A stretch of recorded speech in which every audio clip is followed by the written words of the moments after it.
Welcome to Hurrdat Sports Live. The pitch, runner takes off. There's a ball hit into center field, right center field, and Riley Silva chasing. He makes the catch. Holy cow! Ranging to his left, Riley Silva saving. Runs and making one of the best defensive plays you're going to see. I can't believe he caught that. The main three things are just obviously grading and demanding great effort out of the guys. You know, we want to be a culture where the effort is a premium, how hard we play, how physical we play, how fast we play. So effort is something every day we're making sure that we're demanding and rewarding. And obviously execution of our schemes, you know, whatever we're putting in, the execution's got to be elite from a fundamental standpoint, from an assignment standpoint. You know, so that's a huge piece. You know, we've got some different things going in here and there. So execution's elite. And then obviously the biggest thing is at the end of the day when you're playing football and defense is the finishing moments, you know, the times you have an opportunity to make a play, make the tackle, win the coverage rep, win your pass rush rep, take the ball away. So, you know, those three things are honestly what we're hammering every single day as we're trying to build this thing one day at a time. Good morning. Welcome into Hurrdat Sports Live, presented by Centris Federal Credit Union. That's DB. I'm Ravi Lulla here at Hurrdat Sports Bar and Grill. What's up, DB? How we doing? Oh, we're doing all right. Yeah. Things are good. Hanging in there. Saw another bluey morning at your house. Man, it's out of control. You know the only reason I know what that is? Bluey? Yeah, is apparently some people leave it on for their dogs. Oh, dogs during the day. Dogs like Bluey? Yeah, apparently they make it in colors that are more vibrant to dogs. Like in Living? Yes, Martin Lawrence. No. Shoot. Oh my gosh. Damon Wayans.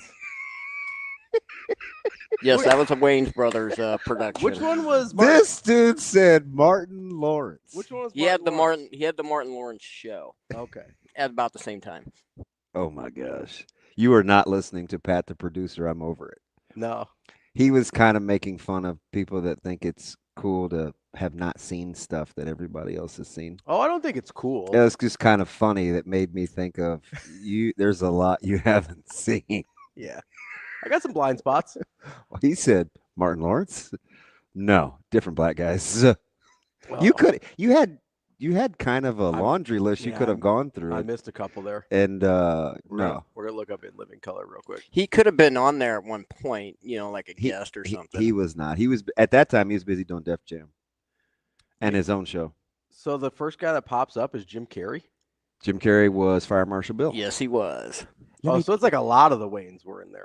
Let me tell you something. That was Fire Marshal Bill. So you got Keenan, and you got Damon, and you got Kim. Yeah.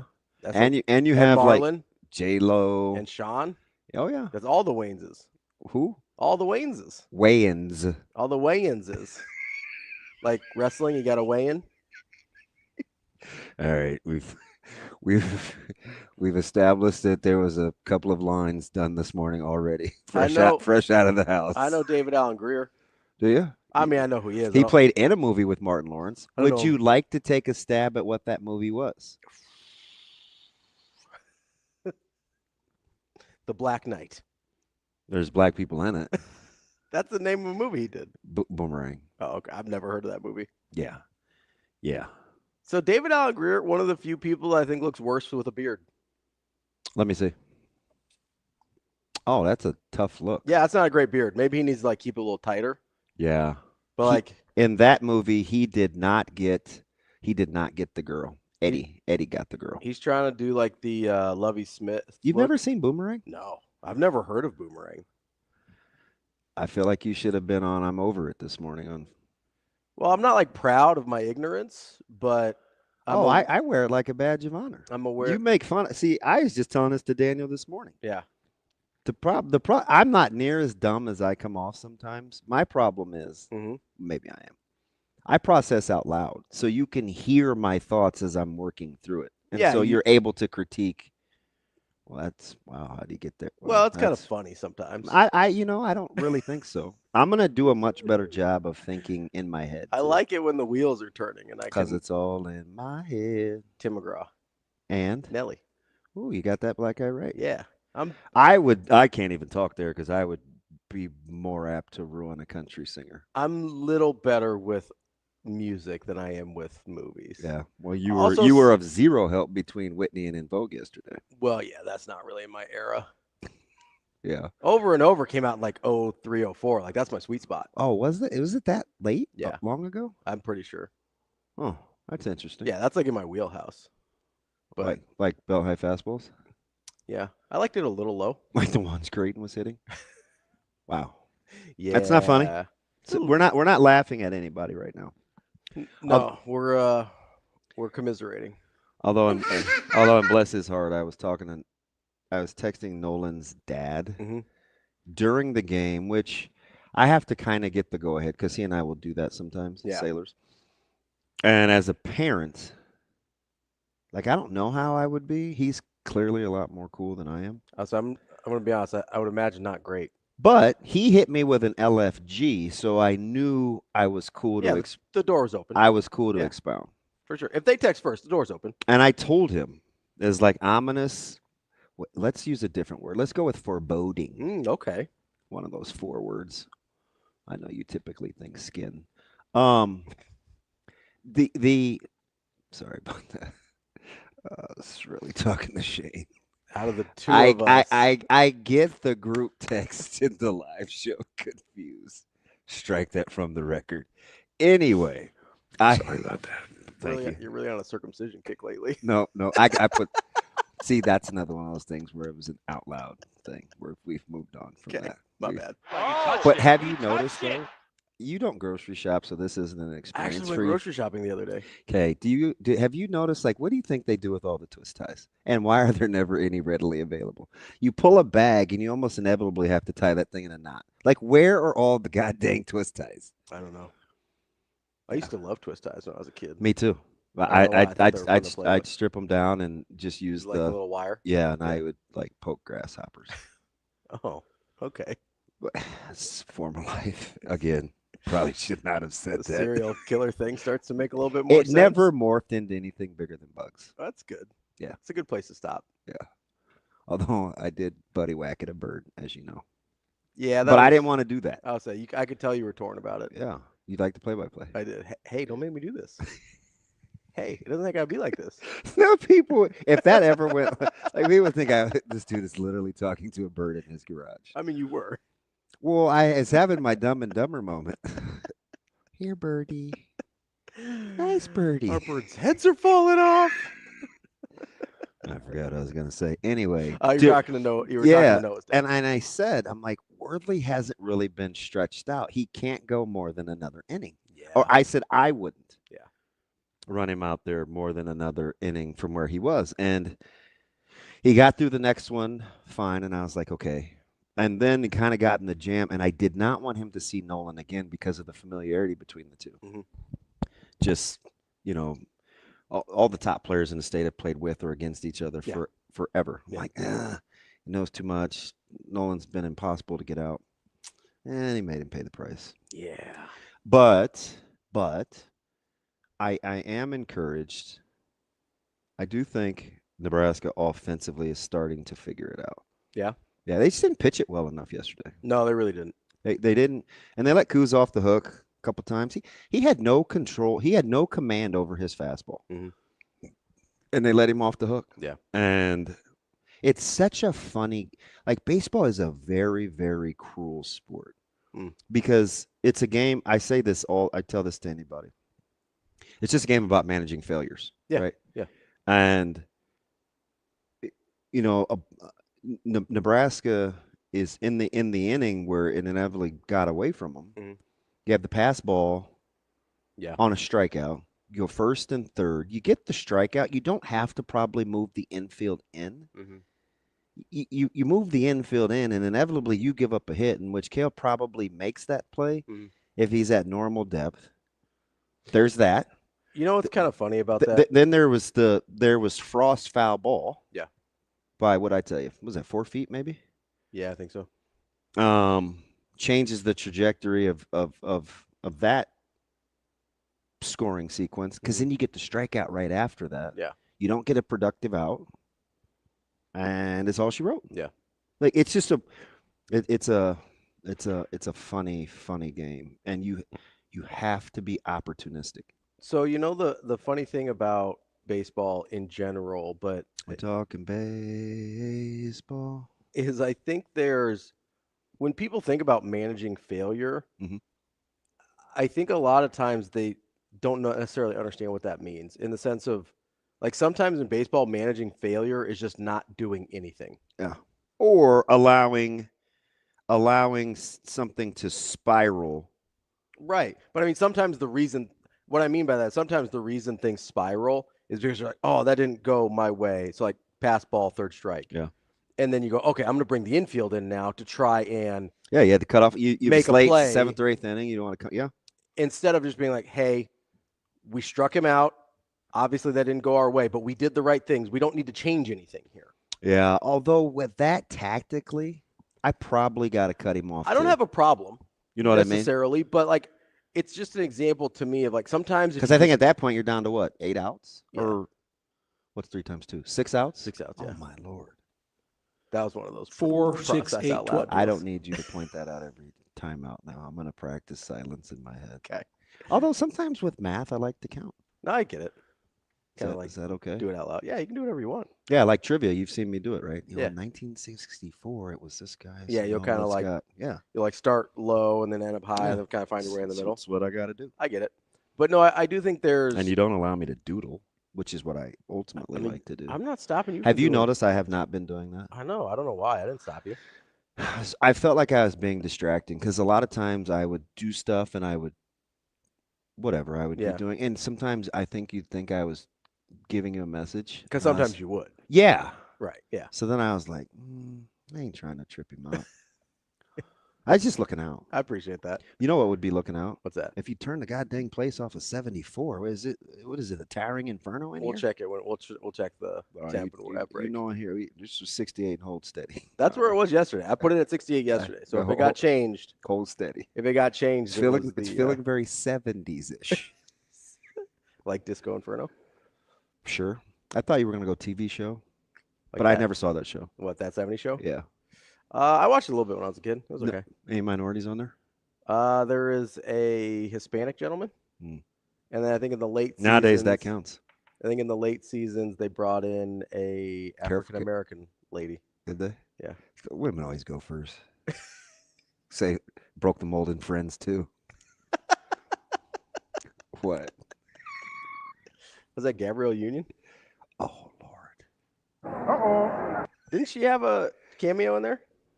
Gabrielle Union? I thought she had a cameo in Friends. I'll give you a little credit. She slightly favors Gabrielle Union, but it is not Gabrielle Union. Okay, that's my bad. I really thought she like had a moment on the show. No. All right, my bad. Different black anthropologist that Ross fell for. That he pretended not to like. No, I knew that one wasn't Gabrielle Union. I thought she was in there in a different, in a different. Oh, could I? Wasn't she Martin Lawrence's girlfriend in Bad Boys? No, she was Will Smith's girlfriend. She was Martin Lawrence's sister. In Sister. Bad Boys 2. Yep. You got that right. I like Bad Boys 2 a lot. I've seen that one. Well done. When I have problems is when I haven't seen stuff. Then I get confused. Like I haven't seen Boys in the Hood. I also haven't seen. What's the You Smoke Crack, Don't You movie? Lean on Me. Lean on Me. I haven't seen that one. Mm-hmm. So I get them confused when I haven't seen it. That's where we have problems. My MVP candidate. Who we got? Left the building last night. Mookie. Why you got to do that to me? Mookie Betts. That was off your boy, too. But is he still your boy? That he's not yours anymore? Yeah. No. Not even a little bit. I'm mad at him. See, that was a drawn-in infield. Dodgers took advantage of it. Yeah, the drawn-in infield is a very high-risk, high-reward play. I'm not a huge drawn-in infield guy. It's Mookie. Yeah, I don't. Just a couple of guys that don't play for the Red Sox anymore, Chris Sale and Mookie Betts. How about the fathers? Are they going to be a thorn in my side all year? I think we'll talk when we talk to Jesse Rogers. I'm going to ask. Yeah, they might be. They've spent a lot of money on that roster. Yeah, I know, and nobody talks about them. I mean, not like Dodgers money. They don't get any return on their investment. Well, it's Danny. Don't call me Fred King throwing darts on the mound last night. What about? I'm a big Danny King guy too, but yeah, big Danny. I like the tight end room. We got a lot of I've given you a couple randoms. I told you about Stanger. I told you about Danny King. Yeah, we heard about who was the running back? Mitchell? Yeah. Kev, Kev? as Coach Rule likes to call him. Big Kev? I tell you about Kev, man. Kev can do it. But who is Kev? Huh? I think that's what people think when, like, every once in a while you'll use nicknames that are not, like, publicly known. Yeah, because if I have Yeah, this. no, I know. If I have an affinity for you, you probably have a nickname. I do. I just think sometimes people are like, wait, Kev, who's Kev? Yeah, this is just regular because his name is Kevin. Big Kev. Although my Kevin, Yeah. who you sometimes like to call Kev, Yeah. I do not call Kev. Who I don't know at all. He is Kevin. Is it like, is this government? Yeah, and he's very fatherly, very wise. So I feel like if you Kevin belongs. Okay. If he was a little squirrely, He's like a little more buttoned up. Yes. Okay. I mean, same job for 2,000 years. Really good with he's loves his he's a Kevin. He's not a Kev. Just is a little kitty. A little loosey goosey. Yeah, he's not loosey goosey. He's not a party guy. Kev feels like a party guy name. Another guy who has got both hands up, bobbing, weaving, fighting cancer. Oh, jeez. Yeah, I know. Well, hang in there, Big Kev. Yeah. Vin. Like Vin Diesel? Yes. Do you think Vin Diesel's real name is Kevin? You're not going to confuse me. I know what you're trying to do because you got off to a slow start. You want me to struggle? Nope. And I did a good job circling the wagons because Daniel was letting me have it from last night to this morning. Was he? And I've hung in about there. What? In Vogue versus Whitney. Oh. If I screw up music. Oh, Daniel get you? Yeah. So you want to know what Vin Diesel's real name is? Is it anywhere close? No. It's a good thing he chose a different name. His name is Tom. It's pretty plain. It's like that. Mark? Yes, it is Mark. And his last name is not Diesel. His name is Mark Johnson. I mean, not quite that boring, but Williams. Mark Sinclair. Oh, I wouldn't have got that. No, but Mark is pretty good. I think I only know one Sinclair other than the gas station, and it's Sarah. I don't know any Sinclairs. Yeah. I know. Miller North, one of Miller North's finest. What year? She would be 92. A little before me. Yeah. You know her dad. He worked for the World Herald. Oh, yeah, okay. Yeah. Yeah. I don't know any Sinclairs personally, I should say. Do I know another Sinclair? There's a popular Sinclair in a TV show. Her last name was Sinclair. What is it? Shane? I don't know. Is Sinclair the ones with the dinosaurs? The gas station? Correct. Okay. The herbivore with the square teeth that we talked about the other day. Brontosaurus? Yes. Yeah. Yes. I was checking, Yeah. We don't have a lot of Sinclairs around here. No, I think they've been purchased by something. But I can't remember what. I don't either. Maybe they just closed. It's mostly all Casey's and QTs and Quick Trips now. Don't forget about the mob money. Oops. I don't think Casey's is papered up like that. Although you got to watch with those Iowa people. You know what I mean? Mm-hmm. Like Shane. Whew. I don't even know what the FCS is. I don't know about that. Maybe that's how they make such cheap pizzas. Like they got some other things going on. I got that. Trust me, I'm not papered up. Maybe coppered up. Shane, do you know? Nobody wants copper. So are you nuts? People steal that like it's going out I'm of just style. saying the penny. Nobody wants that. So that's you what I'm get all your hands about. on some copper. Note to self: stuff starts missing from construction sites. It's Shane on the come up. Yeah, and it's copper. People have been steal stuff jacking out of walls. copper forever. Steal it out of the walls. That's the thing you got to check for if you're ever looking at like a foreclosed house. Is that going to be part of the tariff? Because copper may go up too. Yeah, you got to watch out.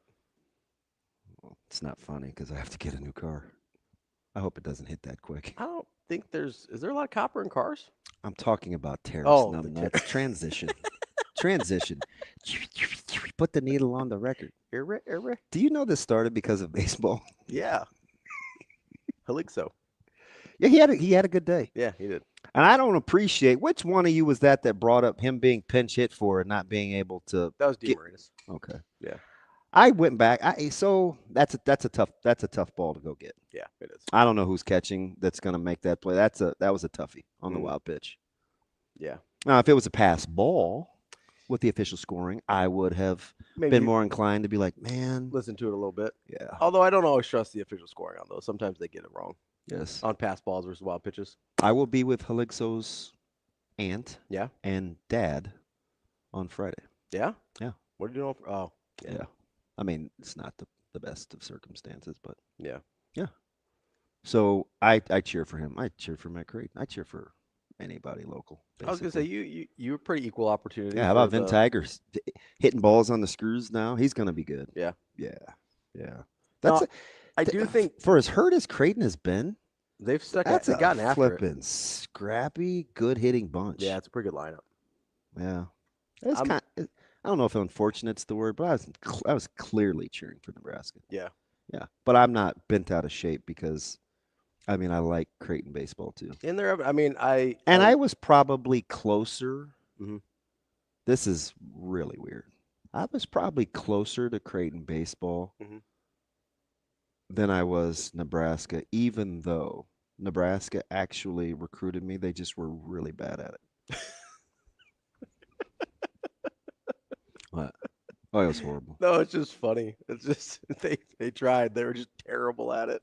I Did Creighton recruit you too for baseball? Mm-hmm. Yeah. I used to go watch Coach Service practice. Yeah. I was mesmerized at like the pace. Yeah. No, we're talking 90s and early 2000s when I was like just still itching all the time. Mm-hmm.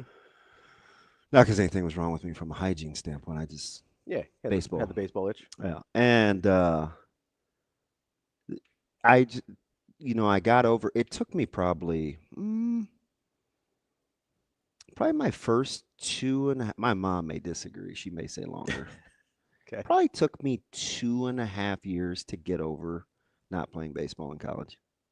Oh no, I get that. Oh no, I was horrible. Yeah. Horrible person. Mean. And that's constantly fighting. I mean, it went a little past college, but was that all baseball's fault? I mean, I struggled. Yeah. Oh yeah, bad. That's why I didn't really come around on Coach Osborne for a while. Yeah. I was slow. Because he kind of discouraged you from playing. Yeah. And they just didn't get along well. He and Sanders just did not. Yeah. And so nobody was going to acquiesce. And I felt like you guys fibbed. Yeah. Because, if you weren't a fan of how they recruited you in the first place, it's not really tugging on you to. So, hey, what'd you do with all those bases you stole? Not funny, Coach. Don't you know I'm in my pro black stint? Not funny. That's what he said to me. That's a tough line. Yeah. I'm like, I barely see you in the metro. Aren't you supposed to be recruiting out in Cali? That's where you get all your guys.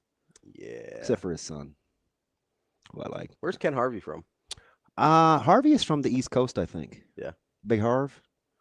Yeah, he could hit it a ton. Yeah. Yes. Yeah. He's probably the only guy from the pre-Van Horn era that I remember like real clearly. Yeah. Because he was last year. Wait, was Comine an overlapper, or is Comine all Van Horn? I think he's all Van Horn. Okay. I remember Comine. I remember a decent amount of those teams when. You remember Mark Sagmoin? No. Great hitter. Yeah. Yes. And I like, to put the bow on the end of that story, a lot of the negativity that surrounded Nebraska baseball for me was part of it was the recruiting. Mm-hmm. And then early on in my career, and I inherited it. It was before me. It was Raymakers and those guys that were there before me. Football and baseball did not. Just didn't mix. No. Yeah. No. That's a good. Oil and watery. Mm-hmm.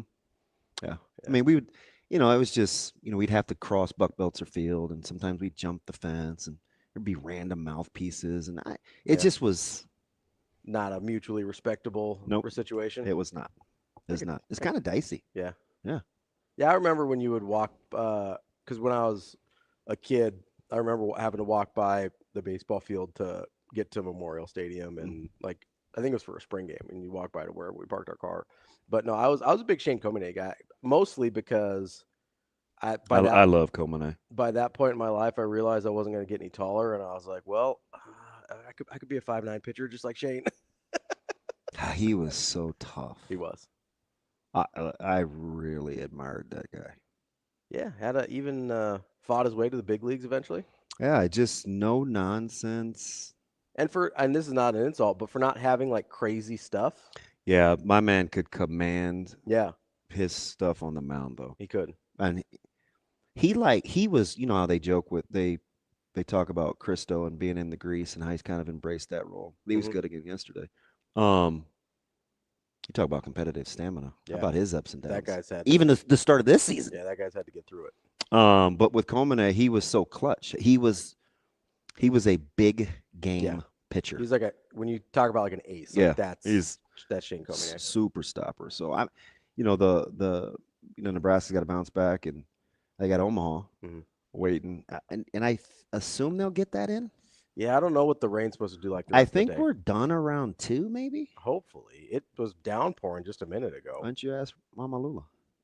I'm gonna see what she's on today. I'm gonna see if she's texted me yet today. Wow, you don't know? Well, sometimes she'll text like late or in the middle of the night or something, and That's not the first thing you do. I'll check my text messages, but usually if it's you got back to me quick this morning. I was shocked. Yeah, it's because I had my phone. I was ready. I was going. But no, sometimes if I realize it's weather related and not like anything urgent, sometimes I'll go back and get it later. Oh, All right, it's fine. It's a heck of an open. Well, a lot of jokes in living color. I need you to Google African American actors and actresses, just in your free time. I know they exist. So we can have. Do we ever get who the Sinclair was? Somebody said there's a Sinclair in living color. No, is it? I don't know. Is it Jazz? No. You know who it is? Jazz Sinclair's a person, isn't it? Shane, kill the music for a second. You're going to ruin my vibe. What was the show? God, I can't ask you. The guy wore the glasses and the flip shades, and the little dude's name was Duck. Kadeem. Kadeem was the actor. Kadeem. Sitcoms. Google. It was on during the Cosby Show. And had a little light-skinned dude, and he wore the tinted glasses. Kadeem Hardison? Yes. Okay. Yes, that's him. All right, we're on to something. I see the flip glasses here. What was the name of the show? A Different World? Yep. The young lady who grew up to be weird, who was in Harlem Nights, coincidentally. Okay. That Eddie Murphy killed in the bed when he said, "Now this is personal." She was a Sinclair, I think. We're checking. We're getting on it here. Or it was the dude that I called Troy Dumas, which was another black sitcom, and her last name was Sinclair. I'm not seeing any on A Different World. Okay, so it's the other show. It's the other African American funny people show where they lived in an apartment, and the dude had a bald head. He looks just like Dumas, and he talked real slow. And Troy used to get mad when I said it was him. Her last name was Sinclair. And the guy had twists. That was his roommate. Somebody will tell me. Do we have enough minorities that listen to the show? I don't know, but we have a lot of people deep Rolodexes. They got some deep encyclopedias on their TV knowledge. Home Box Office Network. Help a brother out. All right, Shane, start the music. You want to set the lineup? Yeah, coming up on the show today, we've got Brian Christopherson, Husker 24/7, Kevin Sjuts from 1011 News in Lincoln, and Jesse Rogers to talk a little MLB as the season's about. Living single. My man finally came through. Who, Daniel? Yeah, when he's not berating me. I knew it was going to be Daniel. He was the one I was thinking of that would have that Rolodex. Yeah, we got to get to my man. And you're going to play a guessing game, too, when we come back. We're going to play a guessing game? What do these two gentlemen, other than their sweet hats, have in common about Coach Butler's presser yesterday? We'll see. That's DBM Ravi Lulla, more Hurrdat Sports Live coming up next.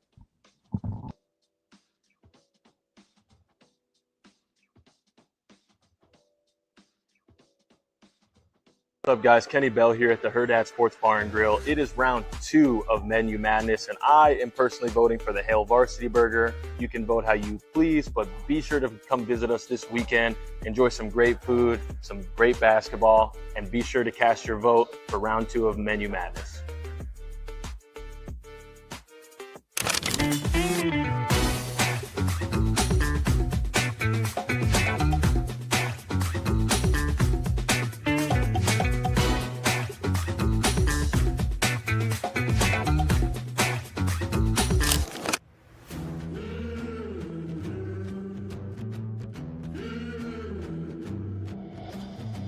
The Mizuno and Oklahoma State softball story is a story of growth and success. After getting to visit the team this fall and watching practice and talking with Coach G, I am confident in this team this year. The best you is really dang good. I mean, it's really good, okay? So just be that. No more, no less.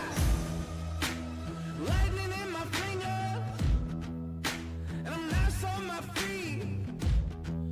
Heavyweight big swinger, got you saying double while the counting to 3. Mizuno and Oklahoma State softball are built for big moments. Brace yourself.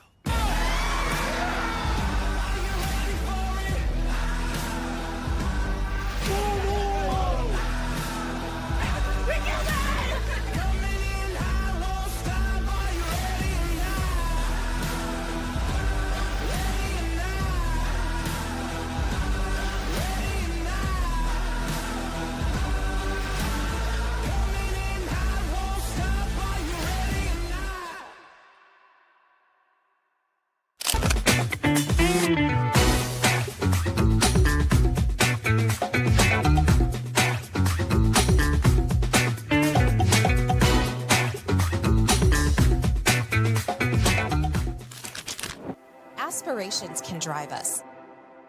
Sometimes a simple gesture is what fuels the pursuit of a dream. When it's time to make your dream a reality, we are here to help.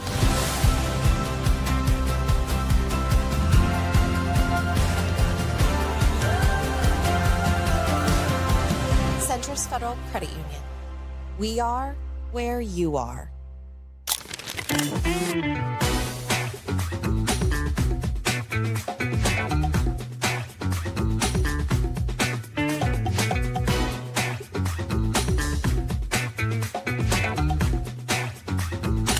There was definitely some things that were different about coaching DBs just in general in the NFL to college. The number one thing, you're coaching men versus you're coaching younger men. I think Matt was helpful in that with transition with me, and like you really got to look at it like in college, you're really still training them to how to play, where in the NFL you're really coaching them. That was a good learning point for me to kind of like that I picked up from him saying, and I do believe that. So I think it's just, they're just not as experienced. That's all it is. So you're just trying to provide as much experience and as much exposure to the things that they're going to see, and that's why it's so important to get practice and have walkthroughs and have meetings, because that's how you develop them in that regard with every single day. So I would say that would be the biggest thing. And then there was definitely some schematic things offensively that obviously because of the way the field's shaped, not shaped, but the hash marks and things like that and the numbers, that the design of some of the offensive stuff was just something that you took time adapting to.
You're listening to Hurrdat Sports Live. Kind of an unbelievable growth opportunity for me. Obviously, have great direction with Matt, experienced head coach, provides a clear vision on exactly what he wants everything to look like on offense, defense, and special teams. So I follow his lead in that regard. Great confidant, in Phil Snow. That relationship's been awesome for me. We spend a lot of time just talking football, talking philosophy, talking, just things that are on my mind. So that's been great. And then obviously all the coaches that we added, whether it's a different position or a new coach, they're hungry to follow the lead of coach and then obviously follow my lead. So it's been great. A lot of energy, a lot of appreciation of those guys for being here, and they're doing their best to get us better one day at a time. I'm sorry.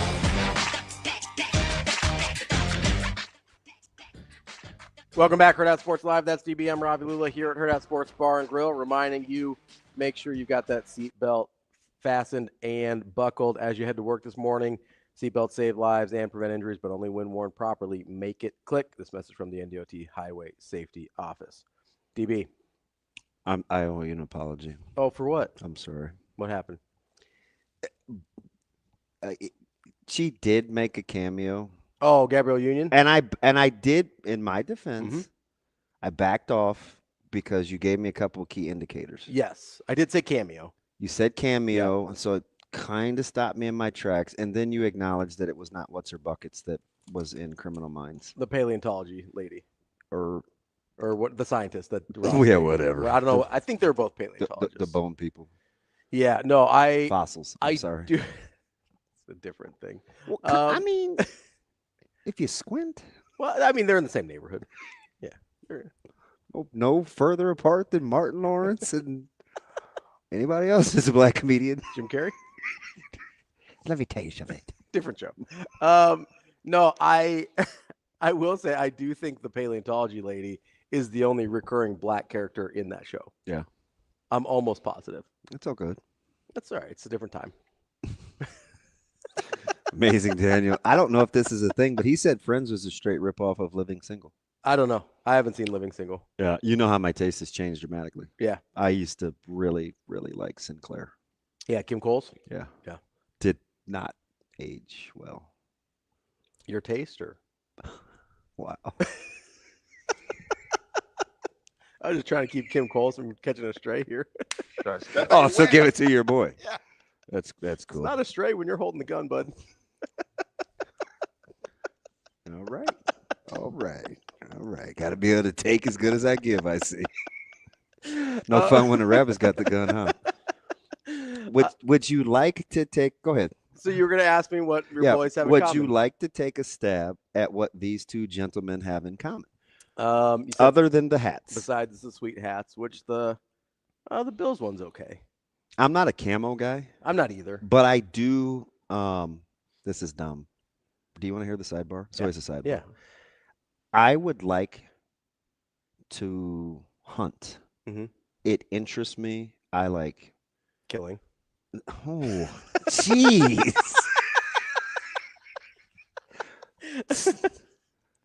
It's not what I was going to say. Oh, okay, my bad. I was trying to anticipate. You got I mean, and maybe I did it to myself. By the way, I did get some new rubber gloves from Coach Williams, but it's to mix meat and stuff. I do have an affinity for guys that can kind of sit out there and hunt and like own their craft. I like the methodical stalking kind of thing. But I am not spending all day out there without the ability to whatever. Yeah. And I don't know if I could be quiet that long. I mean, I could. Yeah. But I don't know what I'm doing, so I would have to. Yeah, like questions. I'd have questions. Yeah. No, I got. And I could clearly be quiet that long. I could sit in my house and not say a word. But I'm not a big camo guy. I'm not either. I think I would be a bow hunter. You think so? You know who's a really good bow hunter? Who? Flipping Jared Tomich. Really? Yes. Huh. Yeah. I got another buddy with some sweet bows. Have you ever met JD? I don't know. My yoked little buddy. He's nuts. I don't think so. He's allegedly suffers from pituitary dwarfism. Okay. But he's like not. He's just freaking just diesel. Yeah. Yeah. I was trying to think of who that was the other day. Oh, JD? Yeah. Yeah. Hadn't seen that guy for a minute. He has some sweet. I mean, it's some Rambo type stuff. Yeah. Yeah. I will say there is like people that are really good at bow hunting. I do find that fascinating. Yeah, I think I'd rather be a bow hunter than like guns. Yeah. Yeah. Because I'd have to get over the gun thing. Yeah. But I could. Yeah, like, it's for like sport. Or for my daughter. Yeah. Yeah. Sure. Yeah, that makes sense. Yeah. I got you. Other than that, We were talking about two totally different things there for a second. And I was like, we found it. What do they have in common? You have a large affinity for both of them. Frank more than John at this point, I would guess. But you like John a lot. Yeah, I'll go with that. But that obviously wasn't the right answer, although I do think it's correct. Right and correct aren't always the same thing, right? Oh, Lord. Accurate and correct aren't always the same There thing. you It's go. an accurate answer. It's not the correct answer. Yeah. I'm going to say they don't let you back them into a corner. No. So there's a reoccurring theme this spring. Okay. And I've joked about it a lot, about our folks in the media. DK's had a general disdain for the media. I don't know that I get that from Butler. That's a good one. Okay. That's a good one. But I will say this. Butler is very familiar from a media standpoint with that particular group being all in on that team. He coached in Buffalo. Oh, yeah, so he gets it. And it is all Buffalo all the time. 100%. So he does get that. That's a good one. I don't so I'll just say real quick. I don't feel like he's hostile to the media. Who? JB? Butler. No, he's not that as a person. Yeah. So when I hear disdain, I think maybe more combative, and I certainly don't think he's combative. Sure. All right, so what's the correct answer?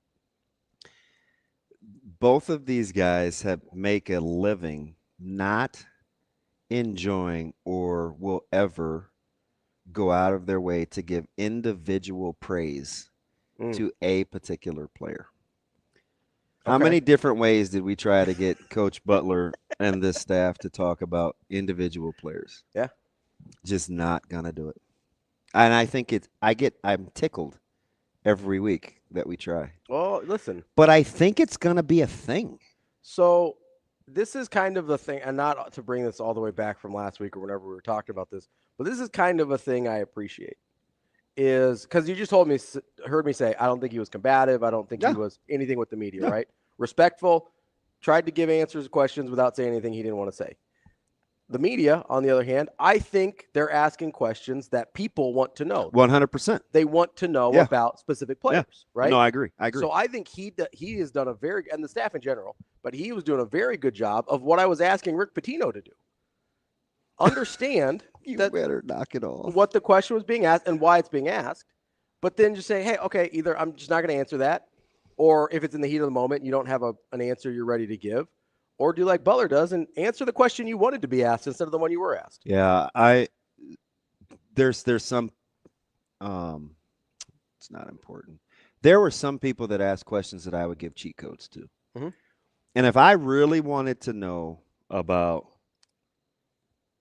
individual players, there's creative ways to ask the questions. Sure.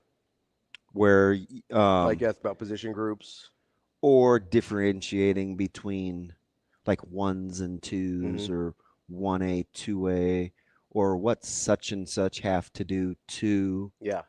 A beautiful one for JB is because I think, you know what I think people are dying to know? Mm-hmm. Like, what's the difference between like a post or field safety versus boundary versus a rover, right? Like, what are the skill sets? What are the characteristics? Hey, Coach Butler, you got a really good rotation, and Coach Rule talked earlier about finding roles for guys to fit their whatever. What does that look like with the 3 safety positions? Yeah, and then see like what he'll say about traits. I still don't know if he'll take the bait for individual.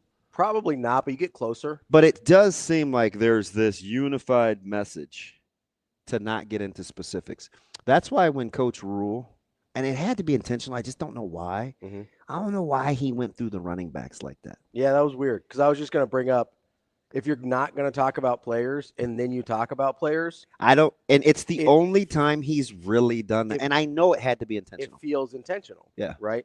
The other thing I will say is this conversation does not include Dylan because he gets talked about just because that's an like, yeah, everybody knows he's starting. Like, this isn't we're not playing a mystery game there with Dylan. Clue? Yeah, we're playing Clue. The butler in the cabin. The butler with the rope in the defensive back room. Not a rope. Let's pick something different. Yeah. With the candlestick. Sure. That was always one of the things. Yeah, and with a candlestick, you at least have to be close. Yeah, it's personal. Up close and personal. Not like not to go all weird. Weird. DB wants to go hunting. He said he wants to go with a bow knife. I don't know. See, I'm not a cutter. I said a bow. Oh, I did not say anything about a knife. I thought you wanted to be close. So Although now I got to cut you. It's a good collection in there. Yeah. Yeah. Well, and one's camouflage. SkyMex says you can come down to Arkansas and hunt with him. Will he let me talk? I don't know. I don't know the rules. Like, you can't just be yapping out in the field. I don't think so. Maybe you should learn like sign language. You could talk that way. I'll ask Neil. Will Neil know? Hawks? Yeah, and he has a couple reservations, and he likes me. He'll let me ask questions. SkyMex says you can try a crossbow. It's like a mix between a bow and a rifle. Do you have to be strong? Because some of those poundages. No, so that's the regular. The crossbow has like a trigger on it, so it's a little more like automatic. Oh, like the ones that you shoot and it goes this way and not the lengthwise? Yeah. That's terrible radio. Some of those long, it's like the one Chewbacca uses. He has a crossbow in Star Wars. I don't think that's super helpful for DB, Shane. It's not super helpful? No. But like the long bows, you're right. Some of those you have to be super strong to get those done. I want the one that you have to like pull do back. This and they put the little things on their fingers so yeah, they so don't that's get like hurt. a more classic bow. I want like that kind. Okay. Like a compound bow. That's what it's called. It's called a compound bow. Okay, but I have to Google. Well, it wasn't like a trigger. You know what I mean? So not a crossbow. He's talking about the ones that you hold like this. Yeah, that's a crossbow. And they lay flat. Yeah. That one you don't have to be strong for, but you don't get the pullback. Do those have a what's the thing do those have a scope? I'm sure you could get one on there if you really wanted to. You know, your boy can't see. I can't read. But I do have binoculars. See, I think you gotta get a scope on there for the old DB getting this hunting game right. Yeah, and I would like to shoot something that's in like there's too much of. So you're like helping the population. Yeah, I'm not into like killing. I don't want to kill deer. Yeah, their eyes are too lifelike, man. It freaks me out. That's not where I was going. I don't know. I think you should hunt things that can like get you. A deer's not gonna get me. Oh, you want to hunt like a predator? No, I don't want to die. I just, I just. Well, what do you think else is gonna get something you? a little meaner? Okay. You know, like boars or bears. So you could go down to Arkansas and get those wild hogs. There's an abundance of them down there. Yeah, no, that's a good chance of dying, right? I'll say, but those things will kill you. Yeah. Yeah, be careful there. Pigs are mean, man. Peel Street Blues. Let's be careful out there. We'll be back. More Hurrdat Sports Live.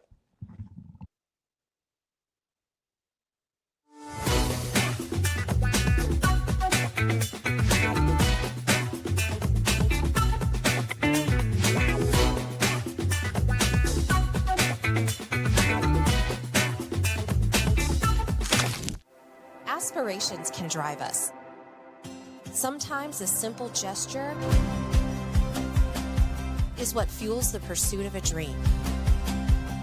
When it's time to make your dream a reality, we are here to help.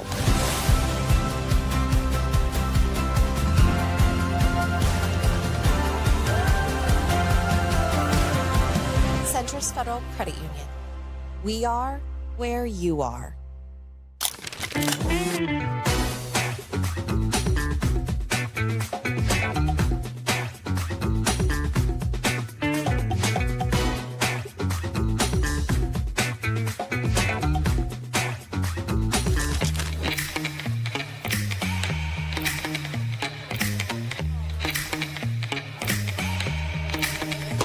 Give me that cheddar, getting Rico. Big money rolls like burritos. Give me that hot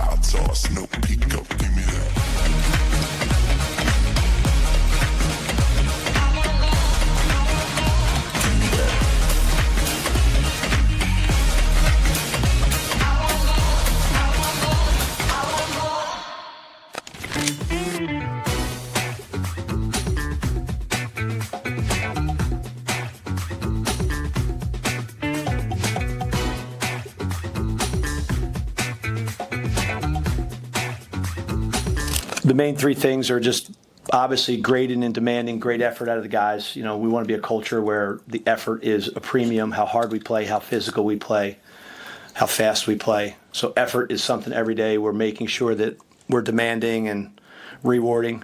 Then obviously execution of our schemes, whatever we're putting in, the execution's got to be elite from a fundamental standpoint, from an assignment standpoint. So that's a huge piece. We've got some different things going in here and there. So execution's elite. And then obviously the biggest thing is at the end of the day when you're playing football and defense is the finishing moments, the times you have an opportunity to make a play, make the tackle, win the coverage rep, win your pass rush rep, take the ball away. So, those three things are honestly what we're hammering every single day as we're trying to build this thing one day at a time.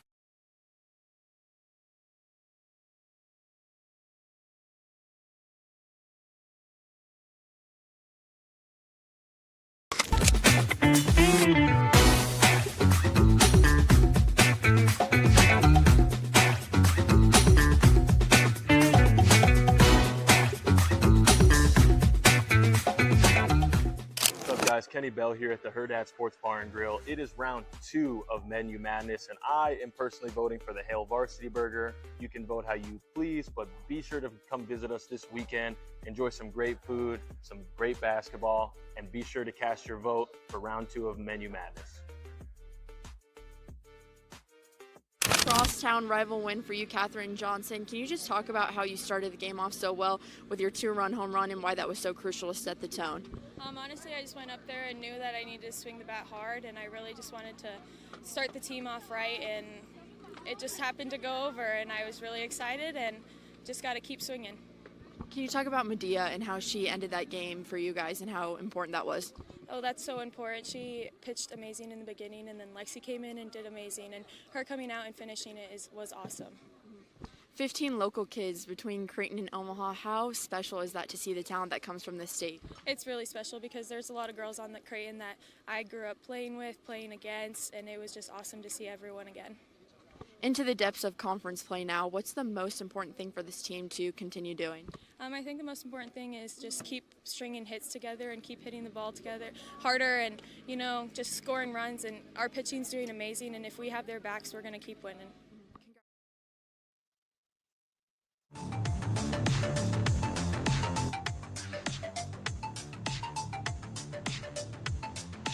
You're listening to Hurrdat Sports Live.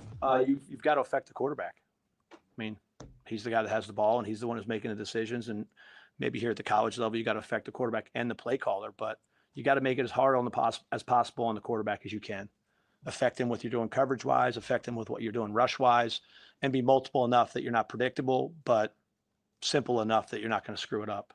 So at the end of the day, that's really what our philosophy schematically is overall. But on third down, it's really comes down to affecting the quarterback and the operation of the offense through whatever you're choosing to do.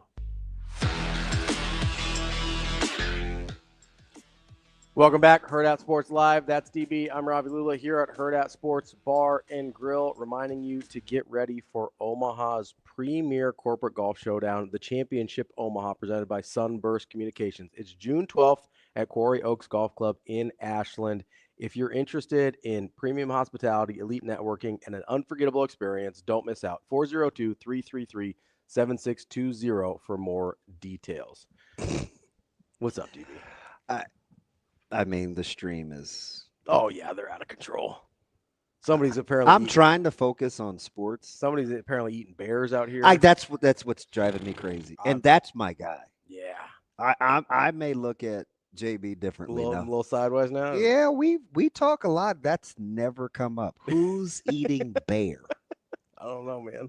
And he's pretty like normal. He's not like living in a cabin in the woods or anything. No.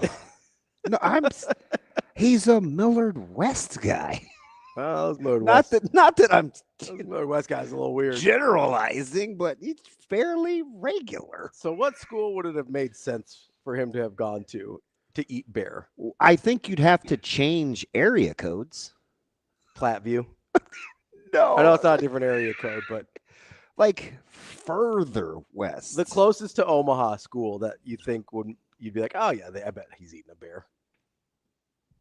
I don't know why Plavi is the first one that came to my mind. I don't know. Carney? Ashland Greenwood? No. You don't think so? No, they have around the bend. They're still eating steaks. Where do you think the food comes from? Somebody's got to kill it. This dude's eating bear? What do you think about TK's want me to hop in a helicopter to hunt boars. Yeah, I'm terrified of helicopters. I'm not getting in a helicopter unless I have to be life flighted and I'm not conscious. So you're not aware of the decision? Yeah, they're not making a choice to get in a helicopter. Grand Island? No. Eating bears? No. All those stupid birds would probably wrestle one. Ainsworth? No. Oh, that's far. It's pretty far. What about Kozad with new head football coach Jared Crick? Oh, congrats to him though. Yeah. Yeah, he's I just saw him this past season. Yeah. His wife is expecting, so his newbie is not more than a year old. Oh yeah. And I think he has 3 under 5 now. Oof. That's a lot. Yeah. And she was a trooper. She was about to burst and she's just chilling at the network. Yeah. I was like, man, I'd be at the house. Not for me. Who's cleaning up your water, but I'd be close to home. Just saying. Not you. You're not cleaning up anybody's water. No. No. So no bears, no water. No. Good. I'm just trying to figure out the checklist, you know? Next. Next. Oh man. Come on. So JB and Frank not rolling anybody or not naming names. Yes. I was just trying to move on. No. My bad. I didn't know that was like a nausea trigger for you. Mm. Do you need a minute? It's fine. You good? Yeah. It has a thing. Yeah. It's clearly probably never happened around you. No. I'm not cleaning that up. You're not cleaning that up. I'm not going to ask a follow-up question. Wow. Coming up next. You know I'm an all 5 cents guy. We're gonna. I'm not gonna ask a follow-up question. I don't want you to throw up on the air. Brian Christopherson, Husker 24/7, coming up next here on Hurrdat Sports Live.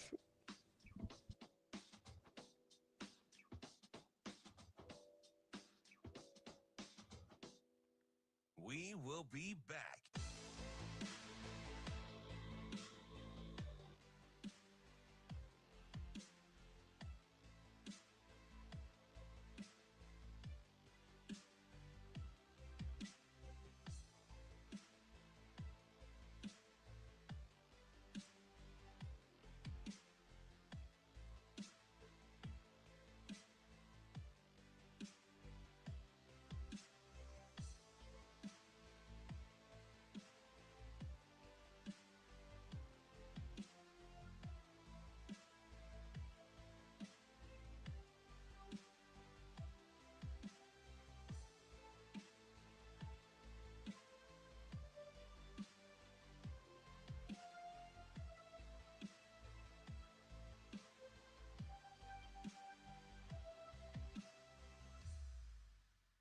We will be back.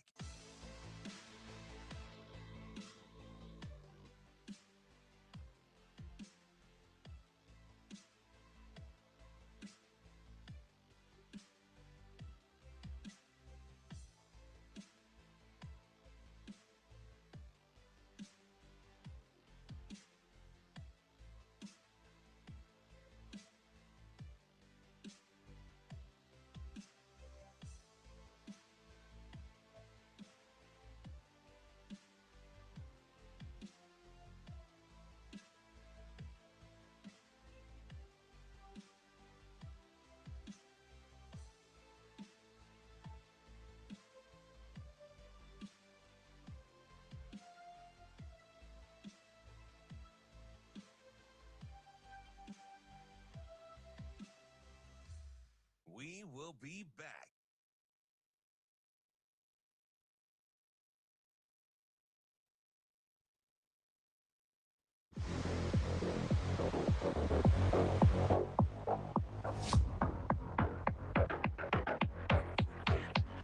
Welcome to Hurrdat Sports Live. When you say measure it, you're actually charting whether or not they won their rep and coverage, whether or not they affected the ball, whether or not they made the play.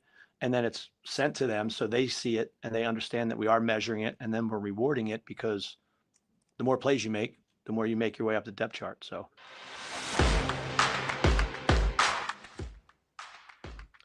Welcome back, Hurrdat Sports Live, presented by Centris Federal Credit Union. That's DBM Ravi Lulla here at Hurrdat Sports Bar and Grill. We're joined now by Brian Christopherson, Husker 24/7. What's up, BC? How you going? I got a Sinclair hat on for you. BC, that's I like. You're always. I don't know, man. You pay attention. Yeah, you play like you're kind of this aloof. Like I'm dumb. I am dumb. But yeah.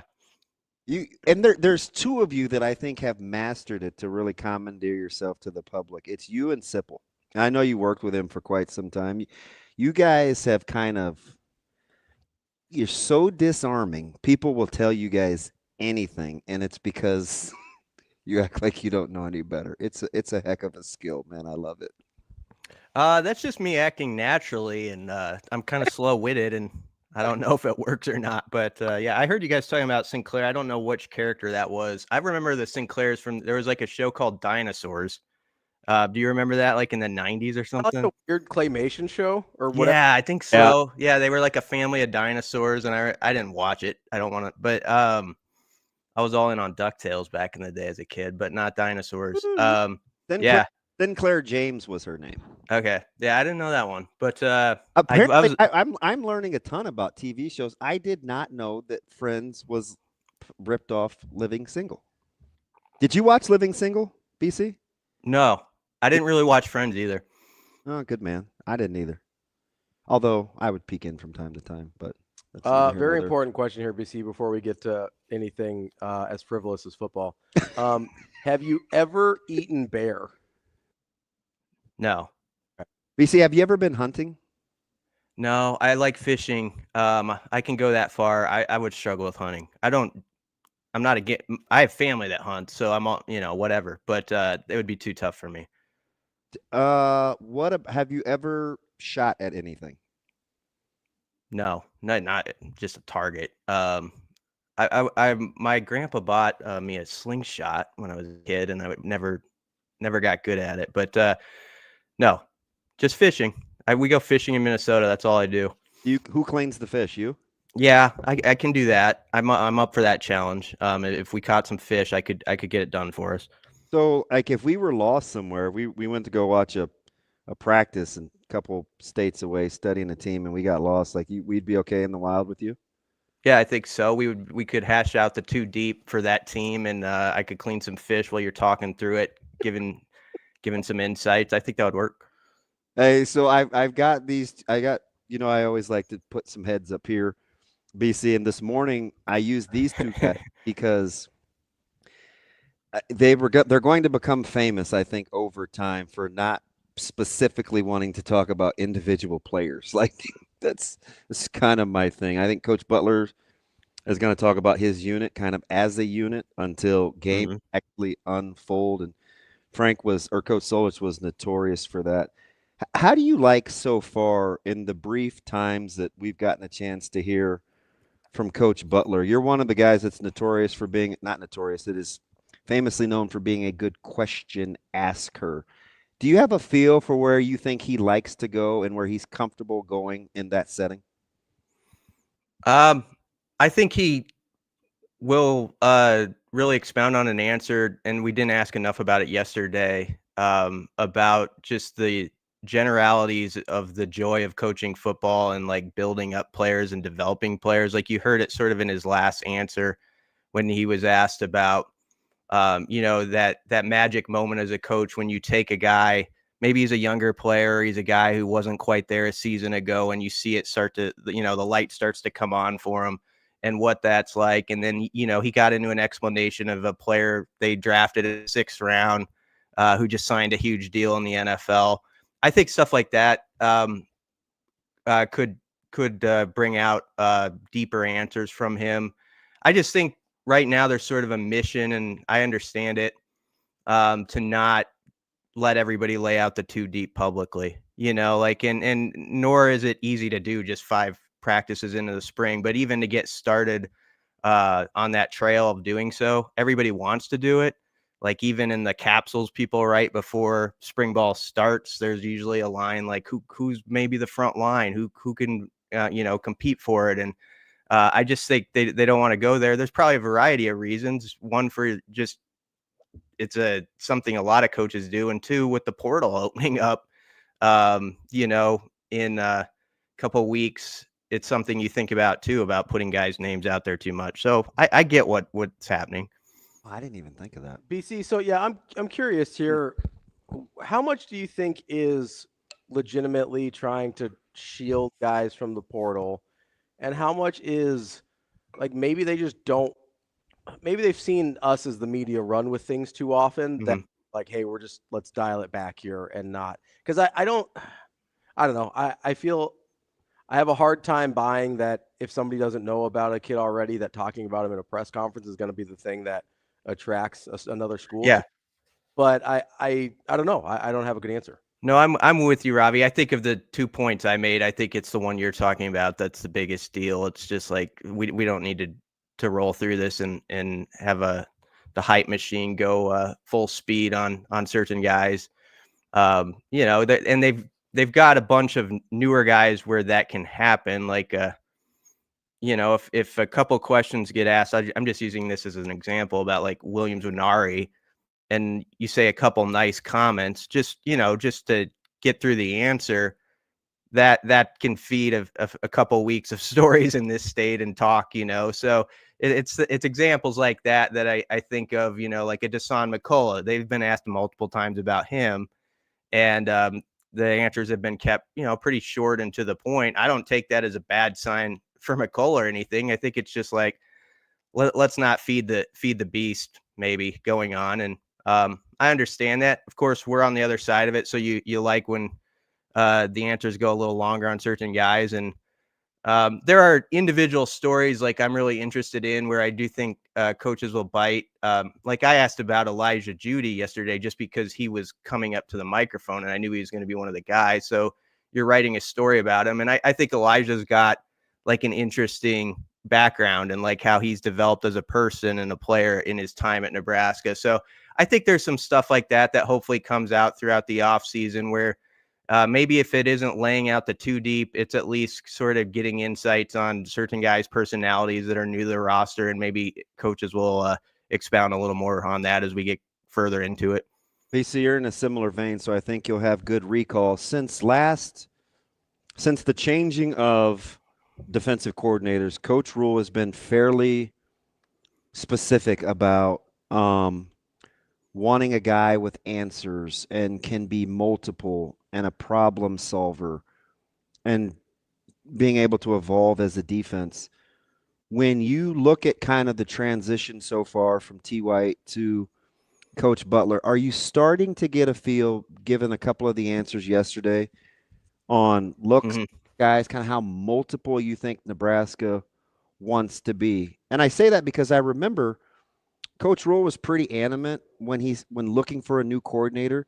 He said he liked the way Nebraska practiced and prepared, so he was reluctant to want to really mess with that. Are you kind of getting a feel for where the direction they want to move? A little bit. I thought Javen Wright had an interesting answer sort of in the middle of his interview. He was talking about how John Butler's unique. He's like, you got to really know your football with him, was the gist of it. Like you've got to just inside and out kind of be that guy who studies the game and immerses yourself in it, because that's the way he is. And I think we heard that from Marquise Buford actually too, like just how this guy is all football and like the knowledge that he's gained from him. So I think with that, some players as they grow can maybe take some of the base stuff and then you can elevate to more complex things like third down. You heard John Butler talk about, like, I've got some things in my past. I think it helps that he was like in the NFL where you do, I think, have to obviously have some complexities to your defense to trick quarterbacks at that level. And so maybe there's some stuff that he can sprinkle in from there. And then he mentioned Phil Snow's got stuff that's been good on third down. And Terry Braden, he talked about, like, he's been part of a championship organization. And so I got the sense, without him getting real specific, he's going to lean on the knowledge of guys too. Like, this guy's got a good idea over here that can work with something that I have done in the past.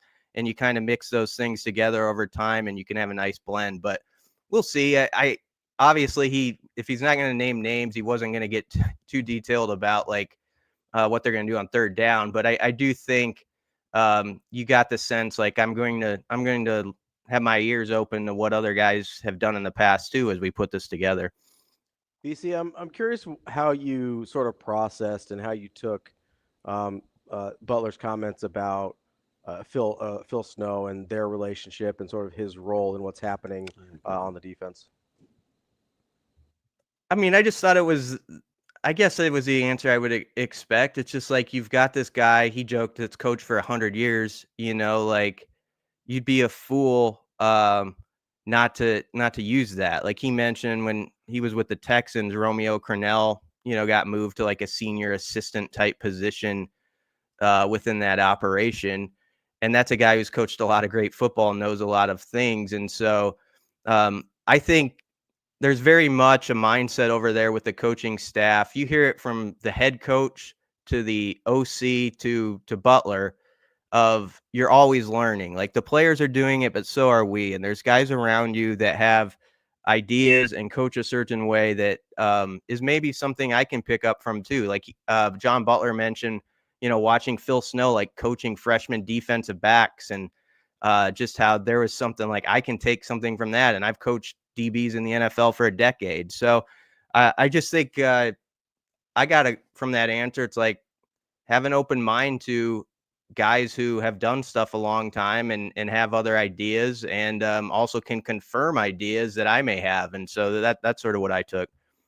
BC, when you're talking about kind of the evolution, because it seems going into this deal, and I get it, there's multiple reasons, right? The loss of some key contributors on the D line, a guy or two on the back end with Bullock and Giff, and then the new staff members. Are you getting the sense that coming into this one, there's more questions on defense or the evolution of the offense as kind of our spring fling? Mm-hmm.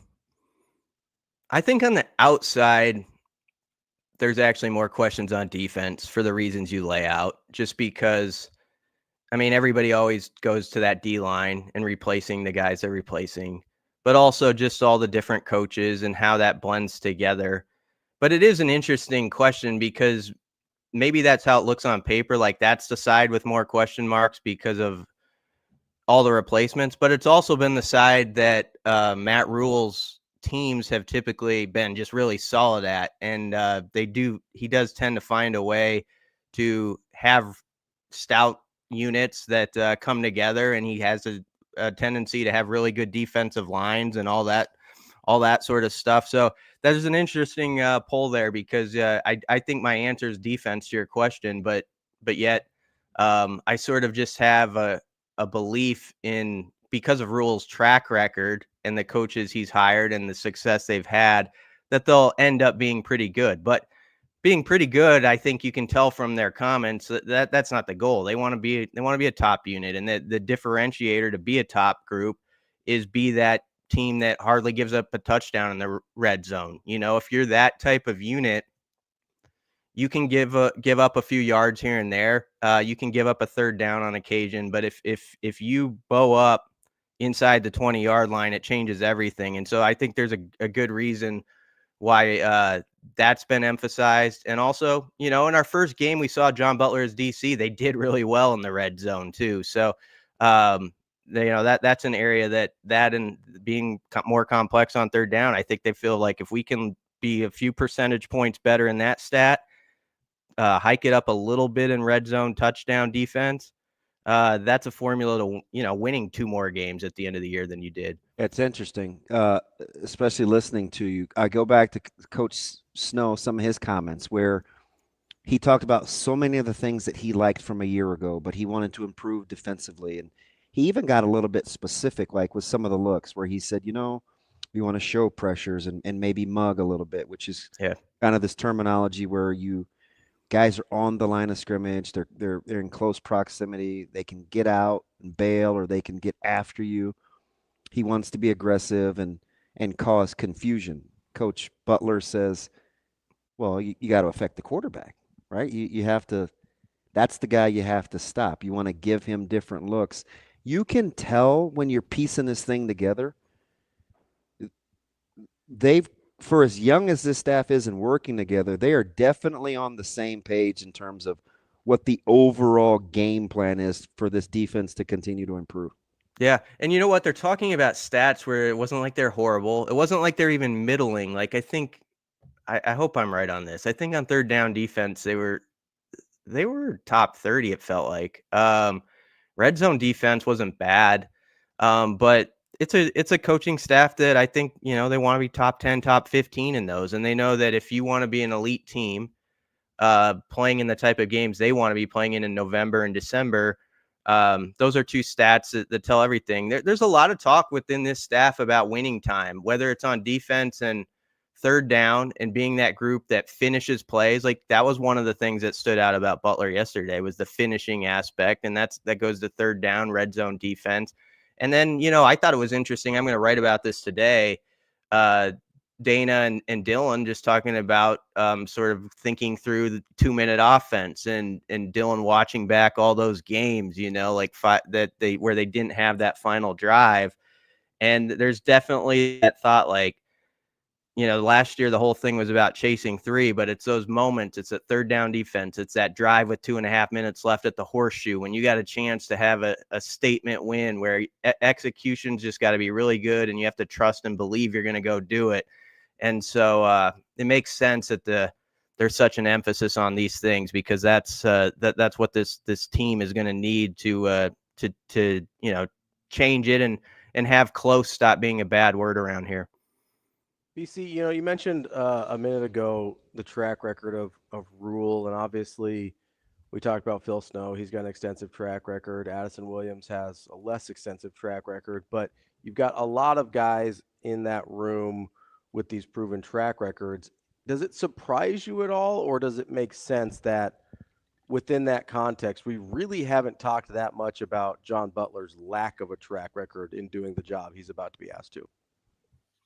Yeah, I mean, I think it's a question until it isn't. Every time a guy steps into a role like that, where he knows that when the season comes, if there's a bad week, you're going to take all the arrows as a coordinator.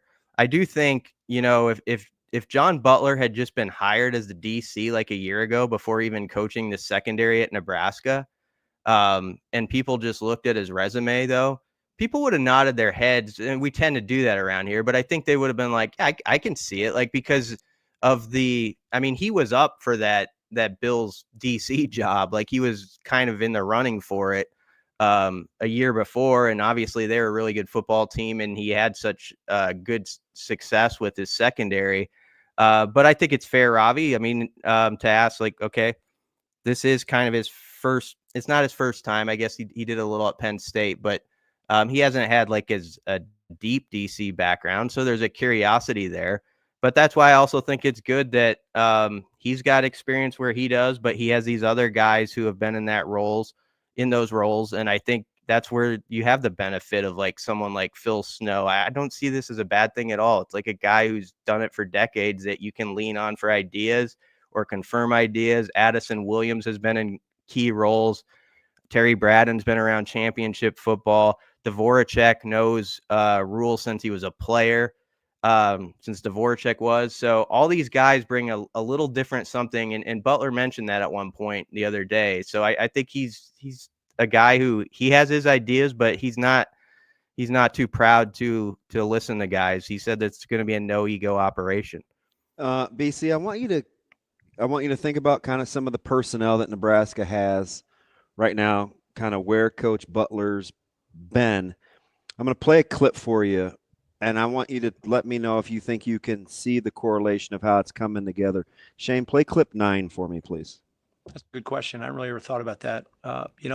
There was definitely some things that were different about coaching DBs just in general in the NFL to college.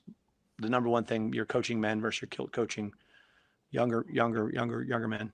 I think Matt was helpful in that with transition with me. And like, you really got to look at it like in college, you're really still training them to how to play. Where in the NFL, you're really coaching them. That was a good learning point for me to kind of like that I picked up from him saying, and I do believe that. So I think it's just, they're just not as experienced. That's all it is. So you're just trying to provide as much experience and as much exposure to the things that they're going to see. And that's why it's so important to get practice and have walkthroughs and have meetings, because that's how you develop them in that regard. BC, when I heard that, I thought, that if he gives that answer a year ago, we are much more receptive to him being named defensive coordinator versus a year later. And because when he first was hired, it was, oh, man, did you see how the DBs played? But he's admitting the learning curve. And once again, we hear a current coach talk about the impact that Coach Rule's philosophy and teaching has had on them real time. Yeah, and I also think the answer tells you how valuable it was to have one runway year where he wasn't the DC and he could kind of take all that in from the position that he had. And I remember he gave a similar answer. It was on like the Husker Radio Network show when they have a coach on in like November. And he actually mentioned Caleb as an example. It's just like Caleb's a young guy where he's not going to know what Micah Hyde knows, as a 28, 29-year-old. And I have to remind myself of that. And he mentioned Coach Rule kind of helping him along at that point too. And so it didn't surprise me that he said that, but I do think that's probably a point that should be emphasized, what he got out of last year. And it's like, okay, it is a different type of coaching is coaching, but when they're different age groups, sometimes you have to process it a little differently with where a guy's at. And I think by the end of the year, last year, with the DBs that he was working with, he said, I realized after all that, I had like 5 or 6 guys that it's like, man, they've really made the progress when I look at it through that way of, hey, they're just a young player and it was their first year. And so now you build on that again into the second and see what you got. But it has to be a big adjustment too, going from the NFL to college coaching in that way that we don't always think about. And I think it was good for him that he got to experience that. It's why I don't always appreciate or kind of roll my eyes sometimes when people aren't as in on off-season talk and winning the off-season, all this little anecdotal funny stuff we talk about now as a frustrated fan base that doesn't get wins in the fall. Because, BC, I hear this answer, and I don't know if it's the coach in me. I don't know if it's the player dad in me. I don't know if it's the player in me. It's probably all three.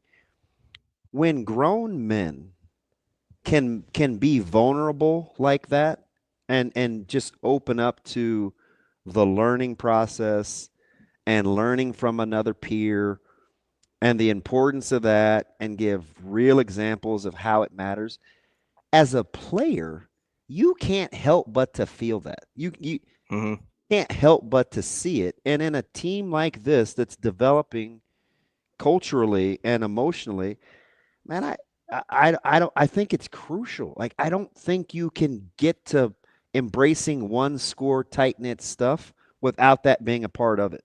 Yeah, if I were a player and I heard that, that would make me feel good. It's like this guy's learning just like I'm learning in different ways about his craft, And so when a coach is open about that, like this was a spot I grew in, I have to think that's really good for your locker room for guys that hear it. And I love the off-season talk too. I mean, I do sometimes actually think, this is not a popular opinion, I think some of the stories in the media stuff it's viewed as like, oh, they're always hyping up this team. I'm always interested in the stuff I write being about sort of a team developing, and whether that's good enough to beat Michigan in September, I don't know. And I'm not saying it is, but I'm always interested when you hear a name or you hear guys that are growing. And we haven't heard a lot of names yet this spring.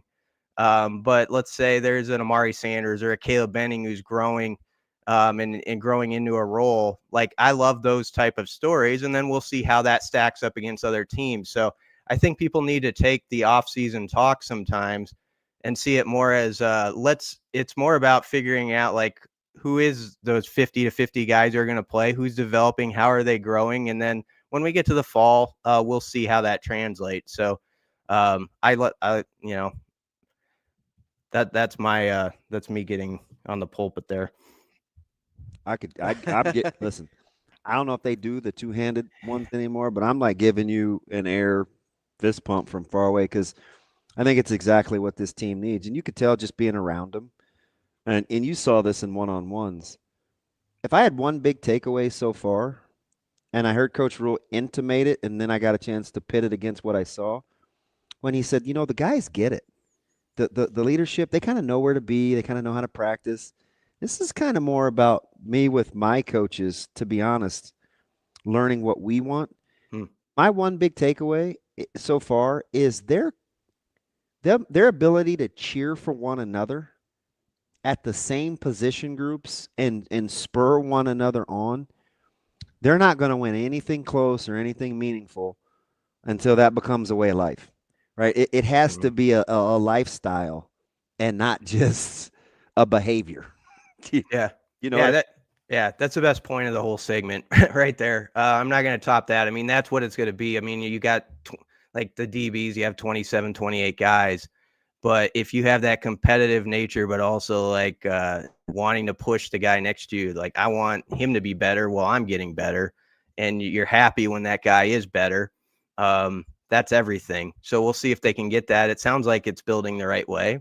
And that's definitely encouraging, because I think that is one of the biggest pieces to stepping up, moving up a couple rungs. That's our guy.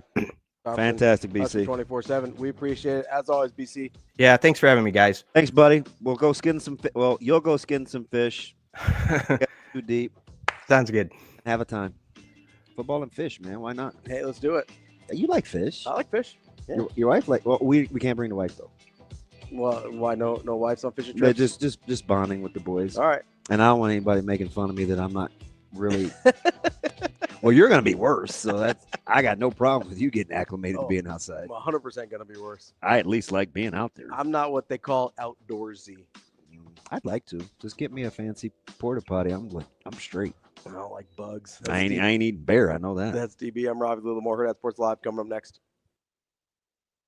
What's up, guys? Kenny Bell here at the Hurrdat Sports Bar and Grill. It is round 2 of Menu Madness, and I am personally voting for the Hail Varsity Burger. You can vote how you please, but be sure to come visit us this weekend. Enjoy some great food, some great basketball, and be sure to cast your vote for round 2 of Menu Madness.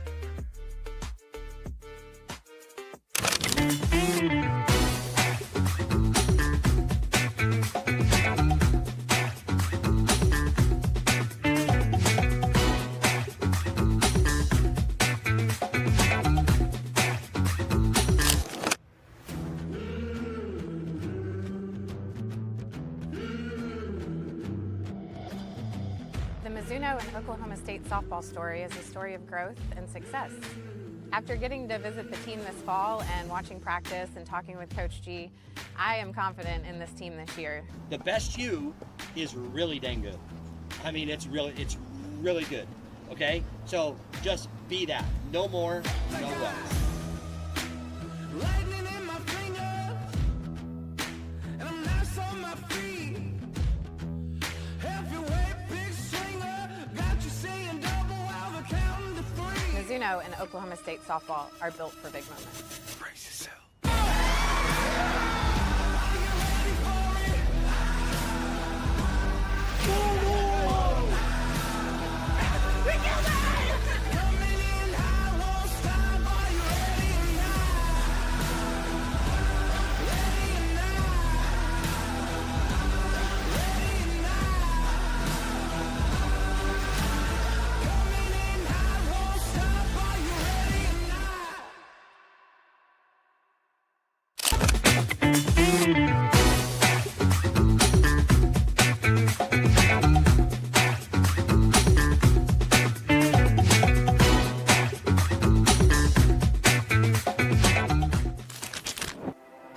frustrations can drive us. Sometimes a simple gesture is what fuels the pursuit of a dream. When it's time to make your dream a reality, we are here to help.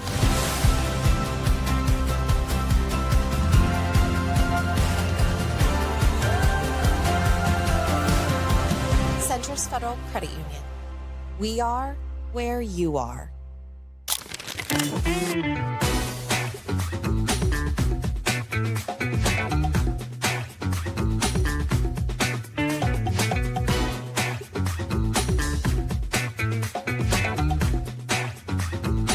There was definitely some things that were different about coaching DBs just in general in the NFL to college. The number one thing, you're coaching men versus you're coaching younger men. I think Matt was helpful in that with transition with me, and like you really got to look at it like in college, you're really still training them to how to play, where in the NFL you're really coaching them. That was a good learning point for me to kind of like that I picked up from him saying, and I do believe that. So I think it's just, they're just not as experienced. That's all it is. So you're just trying to provide as much experience and as much exposure to the things that they're going to see. And that's why it's so important to get practice and have walkthroughs and have meetings, because that's how you develop them in that regard with every single day. So I would say that would be the biggest thing. And then there was definitely some, schematic things offensively that obviously because of the way the field's shaped, not shaped, but, the hash marks and things like that and the numbers, that the design of some of the offensive stuff was just something that you took time adapting to.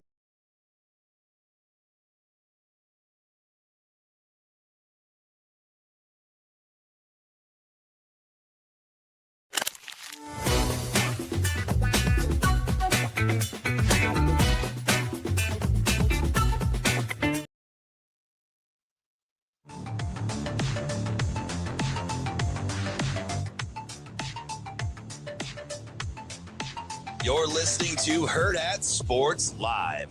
Yeah, I'm again, this as it related to the question about the secondary, I'm going to kind of stay away from just kind of signaling out individuals, but I am very excited about how they've been going. Like we go 9-on-7 every day, we go team, and like there's a lot of reps to be graded and a lot of reps to be used to create tools of improvement.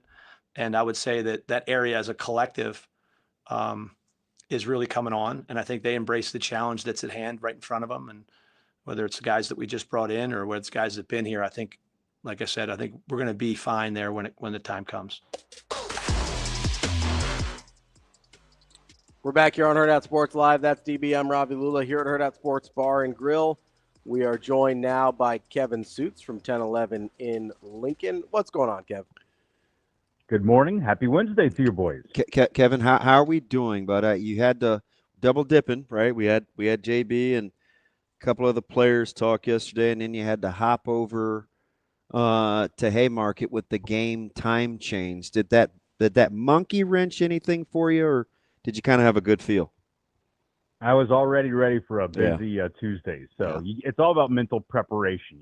On the weekend, as you look at the week, you're like, it's a little front loaded. It's going to be nice on the backside, and hey, we get to catch a little extra Nebraska basketball, a bonus day today, and then. Man, if they can get past Georgetown, see even more of Fred Hoiberg's team this weekend. Yeah, so it's interesting. So are you prepared? Like, what will you guys do if they get by? And I was shocked. I told Ravi this morning, I was surprised to see Nebraska a 7.5-point fave. They're expected to win. Does it change your coverage if Nebraska gets past this one in the Crown? It could potentially, yeah. I mean, it's kind of a wait and see thing. That's been the case with this team the entire year. Just because they've been so up and down, but it would not shock me. And you can hear all the fans saying it would be the most Nebraska basketball thing ever, right?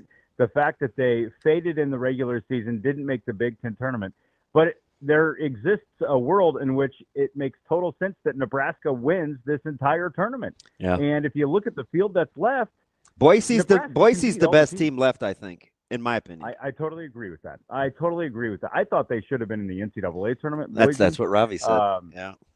Yeah. I mean, they're pretty balanced. They're pretty scrappy on defense too. And that would be Nebraska's most likely opponent in the next round if they get past tonight. But I'm even surprised that Nebraska's 7.5 over Georgetown. That's a lot, isn't it? It's going to be a good game. Yeah, it is. It is, especially on a neutral site game like that. I think Nebraska's the better team, to be 100% honest with you. But I think there's a lot of similarities between the Huskers and the Hoyas, just that their ceiling's pretty high, but you've also seen some low out of the team. And, there's some fascination with watching basketball on April 2nd. The first time Nebraska's ever played a basketball game in the month of April. Yeah. Hey, baby steps, right? How do you think they spend the money? Is that nobody's really been specific with what happens? I'm sure TD Dannon's got to get the cut for the department, but is that basketball budget money, do you think? I've been very fascinated by that too. Like, where does the money go? Does it go to players? I know, because some of it does. Some of it does. Yeah, I think some of it does. It has to. Yeah. And they've even claimed that this is like a part NIL initiative of putting on this tournament. But I mean, like, where does it go? Players, program? Do the coaches get a cut? Do the administrators get a cut? I don't know. And I guess we'll talk about that when it actually happens. No matter who wins it, I'm curious how they're going to spend it. And then you talk about the momentum of the crown and what the future of this tournament could be. If you listen back to Hoiberg praising the tournament at the beginning when they accepted the invitation, he was very complimentary of this first-time 16-team tournament at one site. And for me, I was a little caught off guard by that. Of course, he wants to make it a good experience and, paint the narrative for the fans and for his team and anybody else that follows his program that they're excited to play in this. But I think that there is some tangible, like the fact that there's money coming out of it. Yeah, it could bury the NIT. I'm glad to see that's my number one thing about you, just the authenticity. Because when he said that, if it was anybody but Coach Hoiberg, I probably would have rolled my eyes.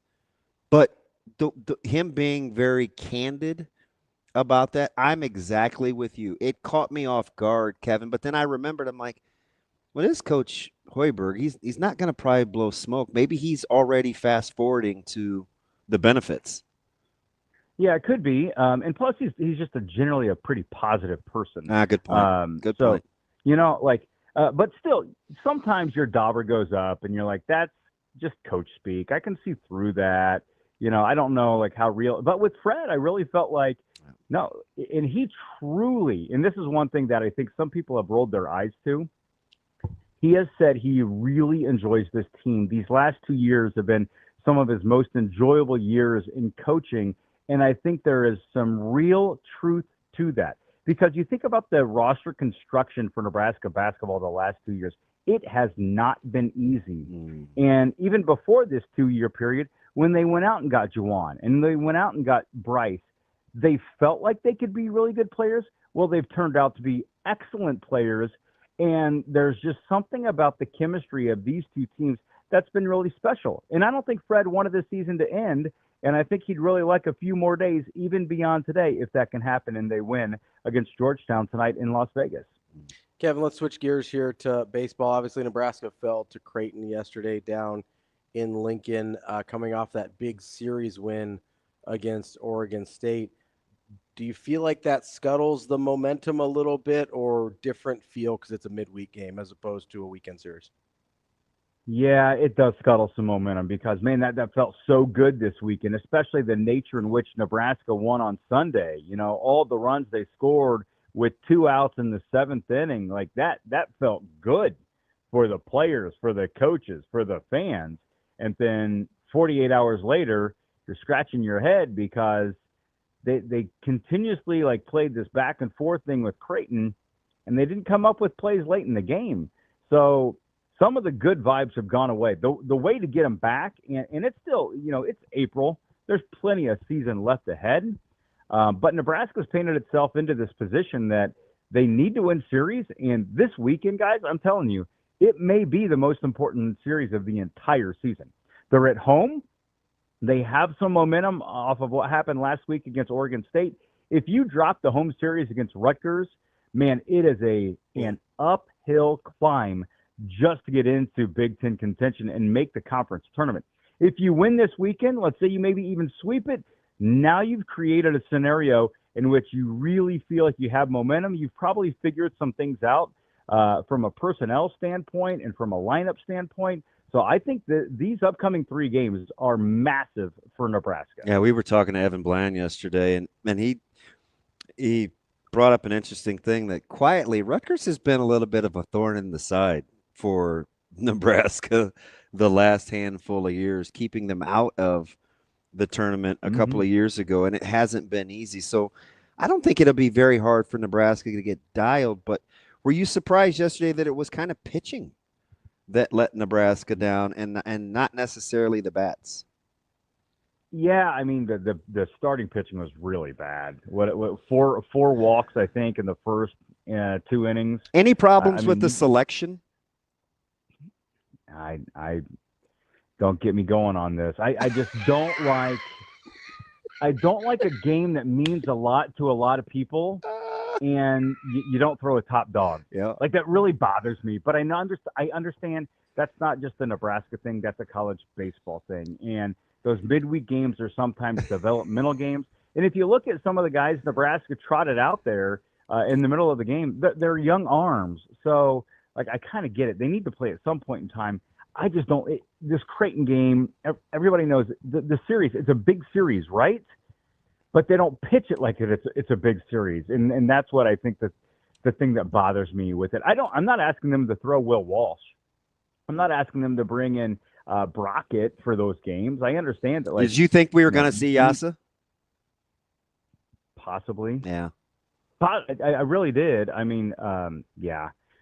And they have Omaha tonight too, so you gotta not only figure out who's pitching against Creighton, you got to lay out the 5 games that are this on the schedule: Tuesday, Wednesday, and then Friday, Saturday, Sunday. Knowing that Friday, Saturday, Sunday, frankly, are the most important games of the week.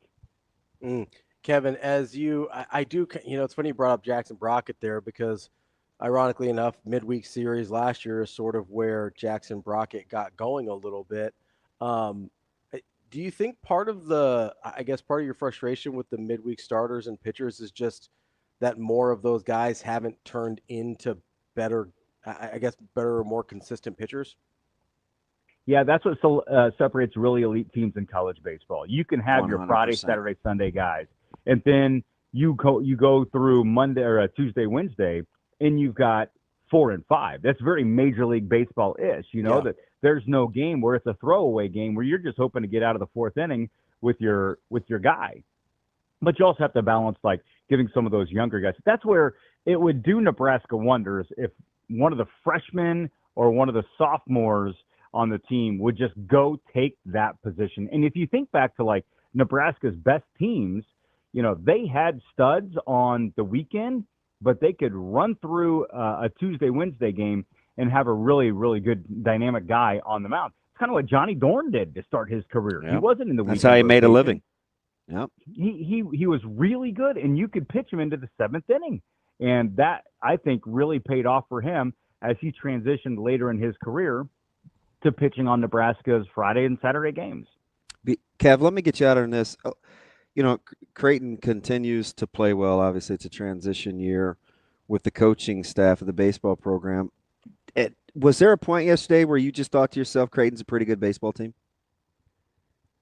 I feel like I've been saying that for the last 4 or 5 years. And even beyond that. I mean, Creighton has won 9 of the last 10 against Nebraska. Will Bolt has not fared very well against the in-state rivals. They're just so like, if they see like a moment to seize the momentum, they do it. It's an opportunistic bunch, boy.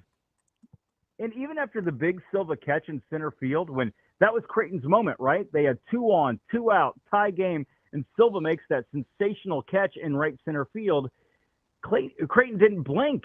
Nope. Like, they still came back from that. For some teams that are, like, I guess mentally weak, that there's an effect to that where you're like, man, that was our chance. We're kind of doomed. But they just kind of bucked up, and then they struck in the 7th. They taxed some insurance in the 9th, and they won the game. Mm-hmm. That's our guy, Kevin Sjuts, 1011 News in Lincoln. Kevin, we appreciate the time as always. We'll talk to you soon. Thanks, Kevin. Thank you, boys. I will die on the hill that I thought Johnny Dorn was a better third baseman than he was a pitcher. That's a great pull. I'm a huge Dorn guy. Like, that guy could rake. Yeah, you talk about competitive stamina. Yeah. Yeah, Dorn was a dude. I know he had a good career at Nebraska, but that dude could rake. Yeah. Yeah. It's hard. Yeah. There's all sorts of mixed emotions. Big Ben Tiger guy. Yeah.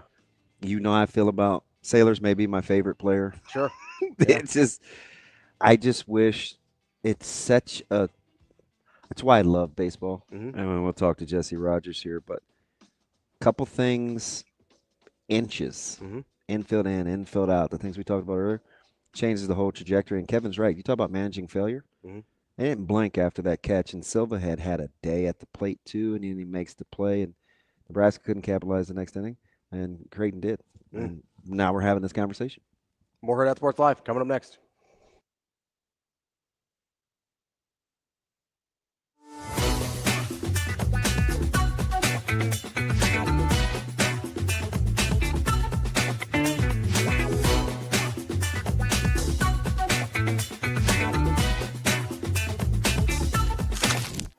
Aspirations can drive us. Sometimes a simple gesture is what fuels the pursuit of a dream. When it's time to make your dream a reality, we are here to help.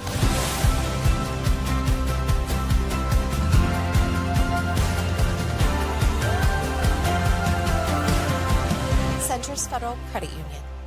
We are where you are.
The main three things are just obviously grading and demanding great effort out of the guys. You know, we want to be a culture where the effort is a premium, how hard we play, how physical we play, how fast we play. So effort is something every day we're making sure that we're demanding and rewarding. Then obviously execution of our schemes, you know, whatever we're putting in, the execution's got to be elite from a fundamental standpoint, from an assignment standpoint. You know, so that's a huge piece. You know, we've got some different things going in here and there. So execution's elite. And then obviously the biggest thing is at the end of the day when you're playing football on defense is the finishing moments, you know, the times you have an opportunity to make a play, make the tackle, win the coverage rep, win your pass rush rep, take the ball away.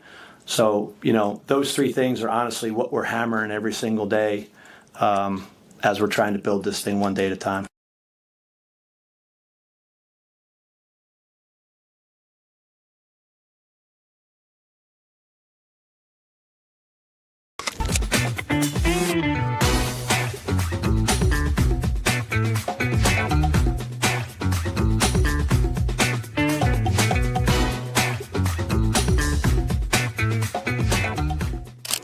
Kenny Bell here at the Hurrdat Sports Bar and Grill. It is round 2 of Menu Madness, and I am personally voting for the Hail Varsity Burger. You can vote how you please, but be sure to come visit us this weekend. Enjoy some great food, some great basketball, and be sure to cast your vote for round 2 of Menu Madness. Crosstown rival win for you, Katherine Johnson. Can you just talk about how you started the game off so well with your 2-run home run and why that was so crucial to set the tone? Honestly, I just went up there and knew that I needed to swing the bat hard, and I really just wanted to start the team off right, and it just happened to go over, and I was really excited and just got to keep swinging. Can you talk about Medea and how she ended that game for you guys and how important that was? Oh, that's so important. She pitched amazing in the beginning, and then Lexi came in and did amazing, and her coming out and finishing it was awesome. 15 local kids between Creighton and Omaha. How special is that to see the talent that comes from this state? It's really special because there's a lot of girls on the Creighton that I grew up playing with, playing against, and it was just awesome to see everyone again. into the depths of conference play now, what's the most important thing for this team to continue doing? I think the most important thing is just keep stringing hits together and keep hitting the ball together harder and, just scoring runs. And our pitching's doing amazing, and if we have their backs, we're going to keep winning.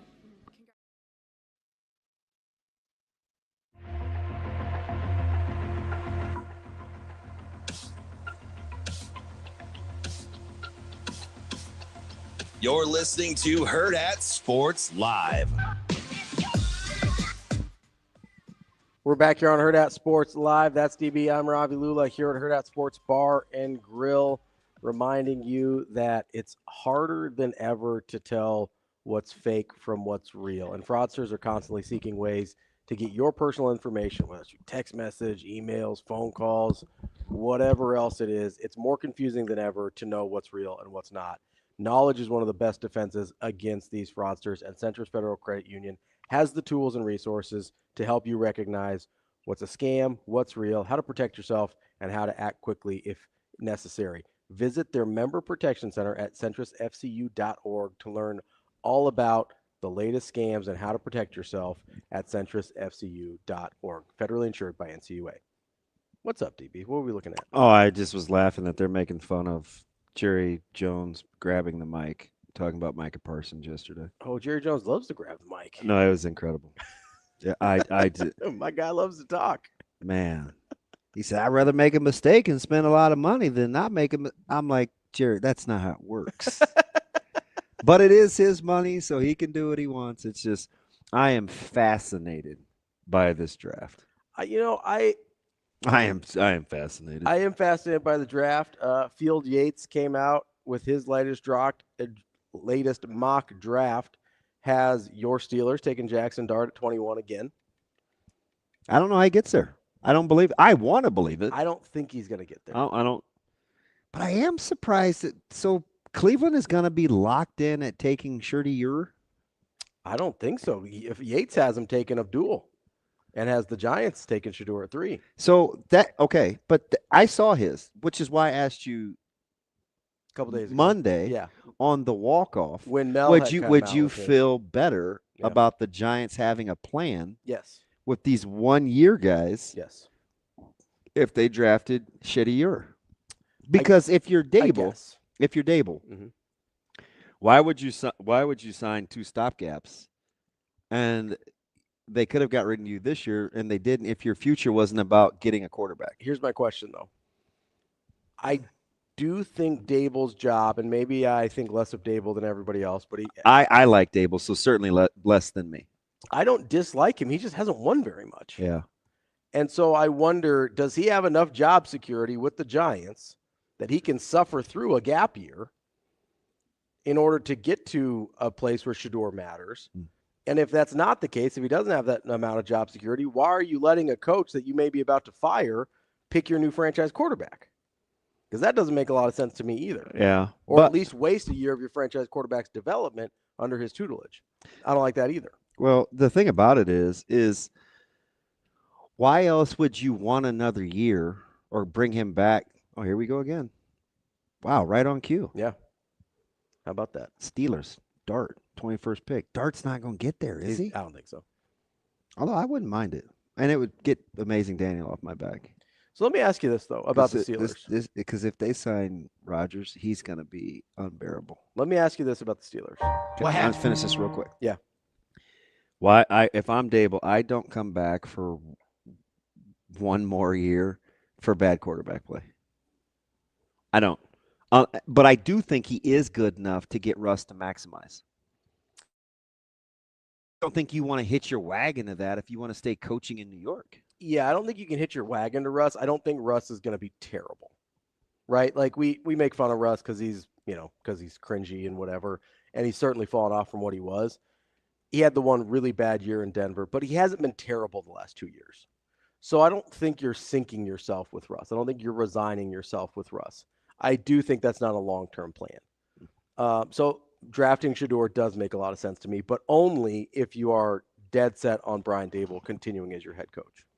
Like that, those two have to go together in my mind. I don't like drafting a new quarterback with one coach and then firing him and then having a new coach immediately. That to me is organizational dysfunction. Doesn't make any sense to me. Speaking of organizational dysfunction, I don't know what the Browns are going to do. Is Kenny Pickett just their starting quarterback? Is that just what we're doing? I think the Browns. That's what I'm telling you. I think Gosh, that guy gives me the vibes, but he's always here early. Yeah, it's like he scares me. They have to get a quarterback. Where? Do they? I mean, because if they draft Shedeur at 2, what are the Giants doing? I don't think you can think of it like that about the Giants. The question was about Cleveland. No, but that's what I'm saying. So Cleveland has the first shot at it. Right, but one of those two teams are going. They're going. I think Cleveland takes Shedeur. One of those two teams is going to be deeply screwed. Yeah, one way or the other. If Cleveland takes the Shedeur, Giants less than the Browns. Sure, but then I don't know what the long-term plan there. So that's what they got to figure out.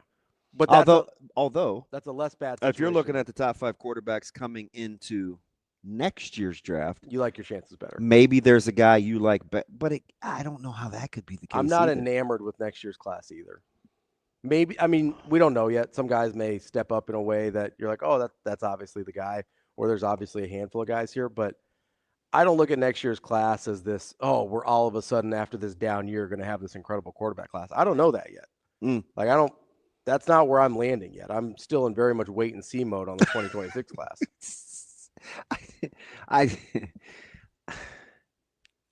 You have to be careful in the NFL about playing keep away. I'll take a guy so they don't get him. Sure. I think you have to do. You have to like the guy. But man, it'd be really easy to do that if you're Cleveland, though.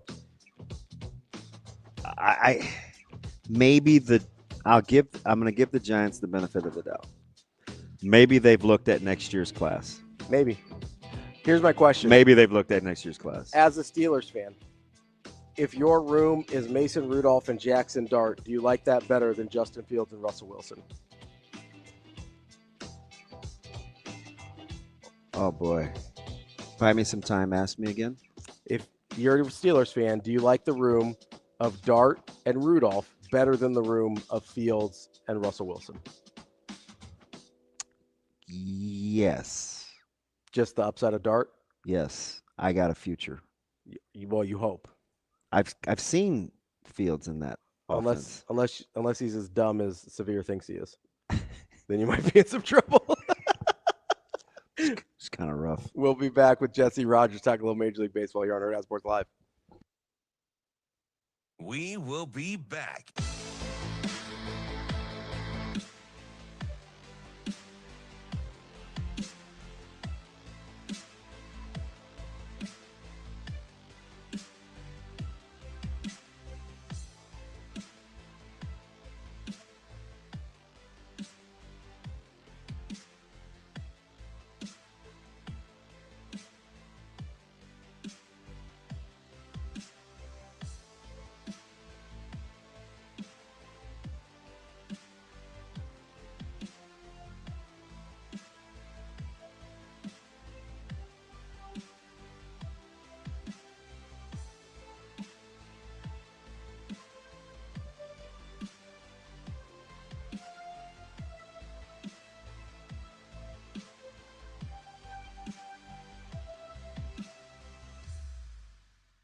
We will be back.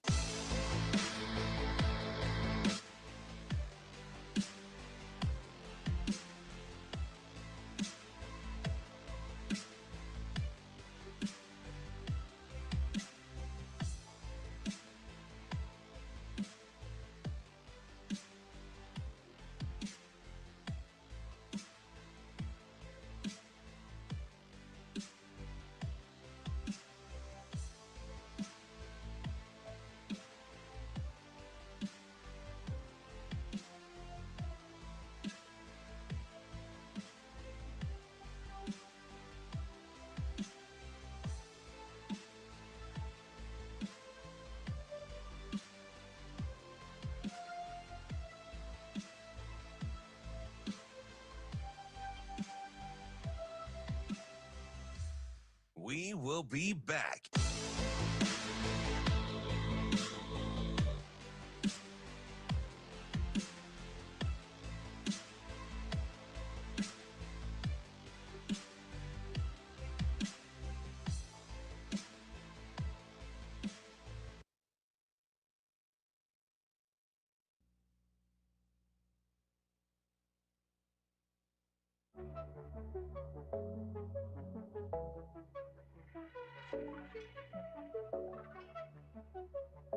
Welcome to Hurrdat Sports Live. And a swing and a line drive deep to left field, and it is gone!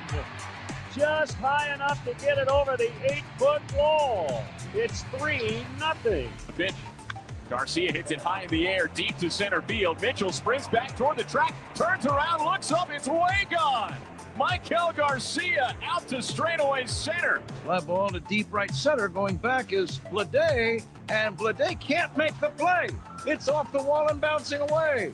And Kelly is trying to get a cycle. He's got a cycle. How about that?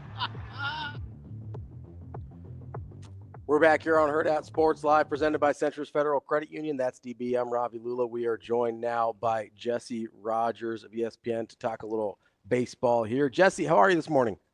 I'm good. Good to be with you guys. Good. We really appreciate your time, Jesse. Always know you're busy. We're going to start in the AL. I'm an NL guy, but my partner over here is a big AL guy, so I'm going to acquiesce and start there. Are you in or out on the narrative on the league as a whole in terms of their star power at the top? Like, kind of the narrative has been all off season, hey, there's no real great team in the AL, and are you in or out kind of on that philosophy as the season's gotten started? Yeah, I'm kind of in on it. I think the Yankees obviously are playing great baseball, but I'm not sure about the staying power in terms of being that elite team without Stanton, without Cole. You can't lose those two guys and just kind of keep going, although they're good. I just don't know if they'll be as good as they've shown. I think it's wide open in the AL. Texas Rangers are off to a good start. I like their team. Eovaldi pitched a complete game shutout last night. Really like the bounce back of the Rangers after kind of a down year last year after winning the World Series the year before.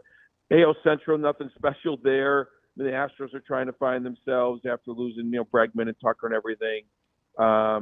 Baltimore looks good at the plate, that's for sure. But, we'll see. I buy into that narrative that the AL is a little bit more wide open, and we're not necessarily going to see, a 100-win team or maybe even a 95 to 100-win team.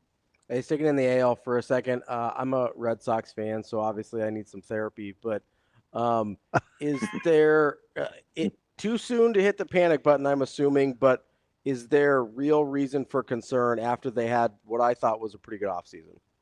No, I don't think so. Way too soon. Alex Cora is good at what he does. Yeah. They're going to come together. A lot of people have picked them as kind of that sleeper team. I think it's way too soon. All sorts of guys underperforming that they're going to step up, starting with Devers, I'm sure.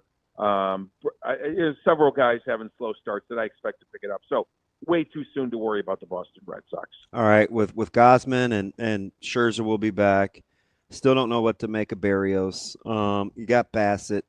Is this a year where, since kind of the Blue Jays for once aren't a trendy, hey, look out for, could this be the year that the Blue Jays finally maximize surrounding all the Vlad talk in the offseason?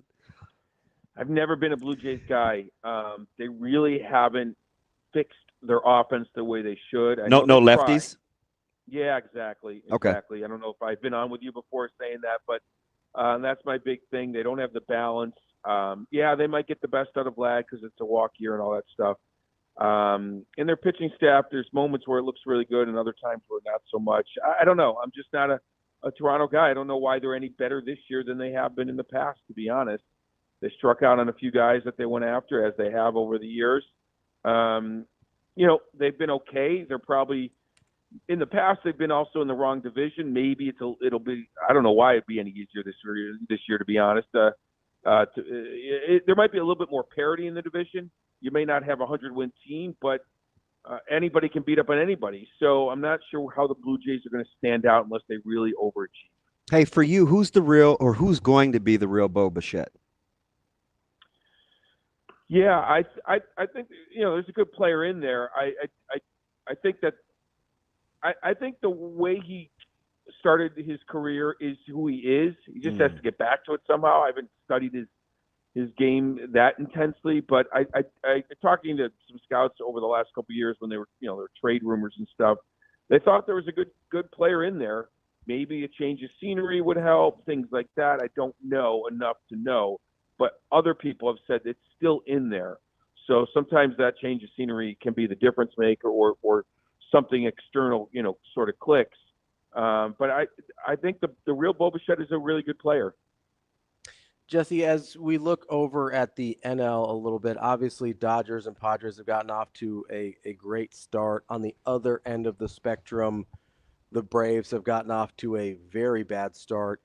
Which do you believe more, the Braves off to a bad start, that they're actually going to struggle this year, or let's say the Padres, who have underachieved with a good roster in years past, finally figuring it out? I mean, look, the Padres have been good for a couple of years. This is not a complete shock. Now, a team that's undefeated, of course, is that you don't expect that 6-0. But San Diego is a good team. Their offense is really good when healthy. They added Nick Pivetta, which offset the loss of Musgrove. You got to get Darvish back. I'm not surprised by the Padres. I like their manager. I'm a little surprised by the Braves, but I guess I shouldn't be shocked. Ronaldo Lopez is down. Strider's not back yet. Acuna's not back yet. Profar's now been suspended. Isn't that something? It's not fun to start out west, and including the Dodgers. So, like, everything is piling up on them. Doesn't mean they're out of it, but they are in a tough division. There's that saying, you can't win the pennant in April, but you can lose it. I mean, if they get down, 8-9 games in the division, watch out. That's tough to make up. They're only out 4 right now, but and obviously when you're an East Coast team and you get a West Coast trip out of the way, even if it's a losing trip, there's some benefit to that. Get it out of the way, come back east. You're going to play a lot more games in that time zone moving forward. Like, you can find a positive getting a West Coast trip out of the way early, but you need to win a couple games here. So I think it's piled up on them, and if it keeps sliding, watch out. It's such a tough division. They could be in trouble, but long way to go. So when they get Strider and Acuna back, things can all change and flip. Jesse, so age was standing. I'm going to throw Lindor in here, not only because of his career, but, he had the great year last year, and he's got Soto behind him to protect him in the lineup. But I'm talking shortstops here. Sort through with me Gunnar Henderson, Lindor, and Elly De La Cruz. Age was standing.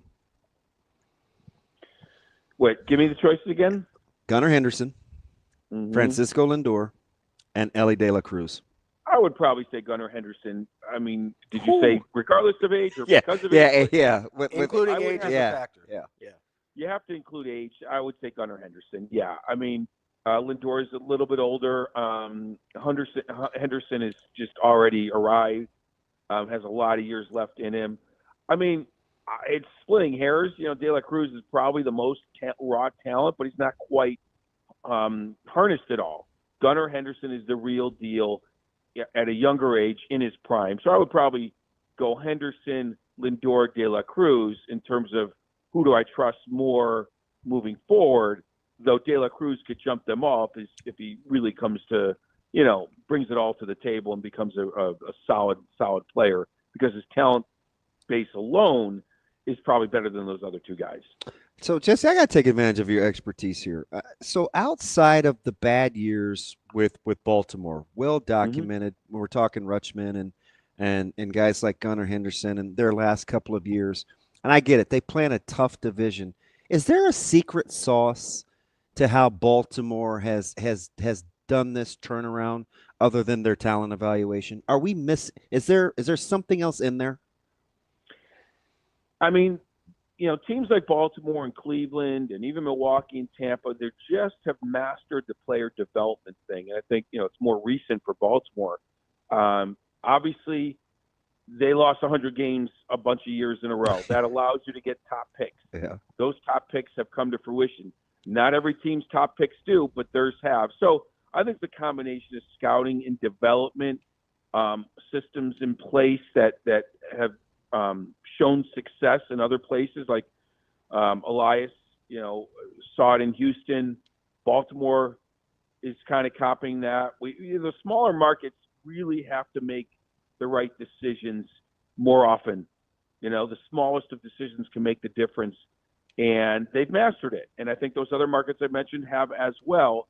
But it starts with scouting, and then it leads to player development. By the time they get to the major league roster, those players are pretty darn ready for the big leagues. They're not learning on the job. So it's that combination. I mean, I don't know if there's a secret sauce other than, making decisions every day that are, piling the right decisions on top of them because you don't have money to use to overcome bad decisions. And Baltimore has entered that group where Cleveland, I put Cleveland, Tampa, and Milwaukee as the smaller markets that have mastered it. And now Baltimore is kind of in that group as well.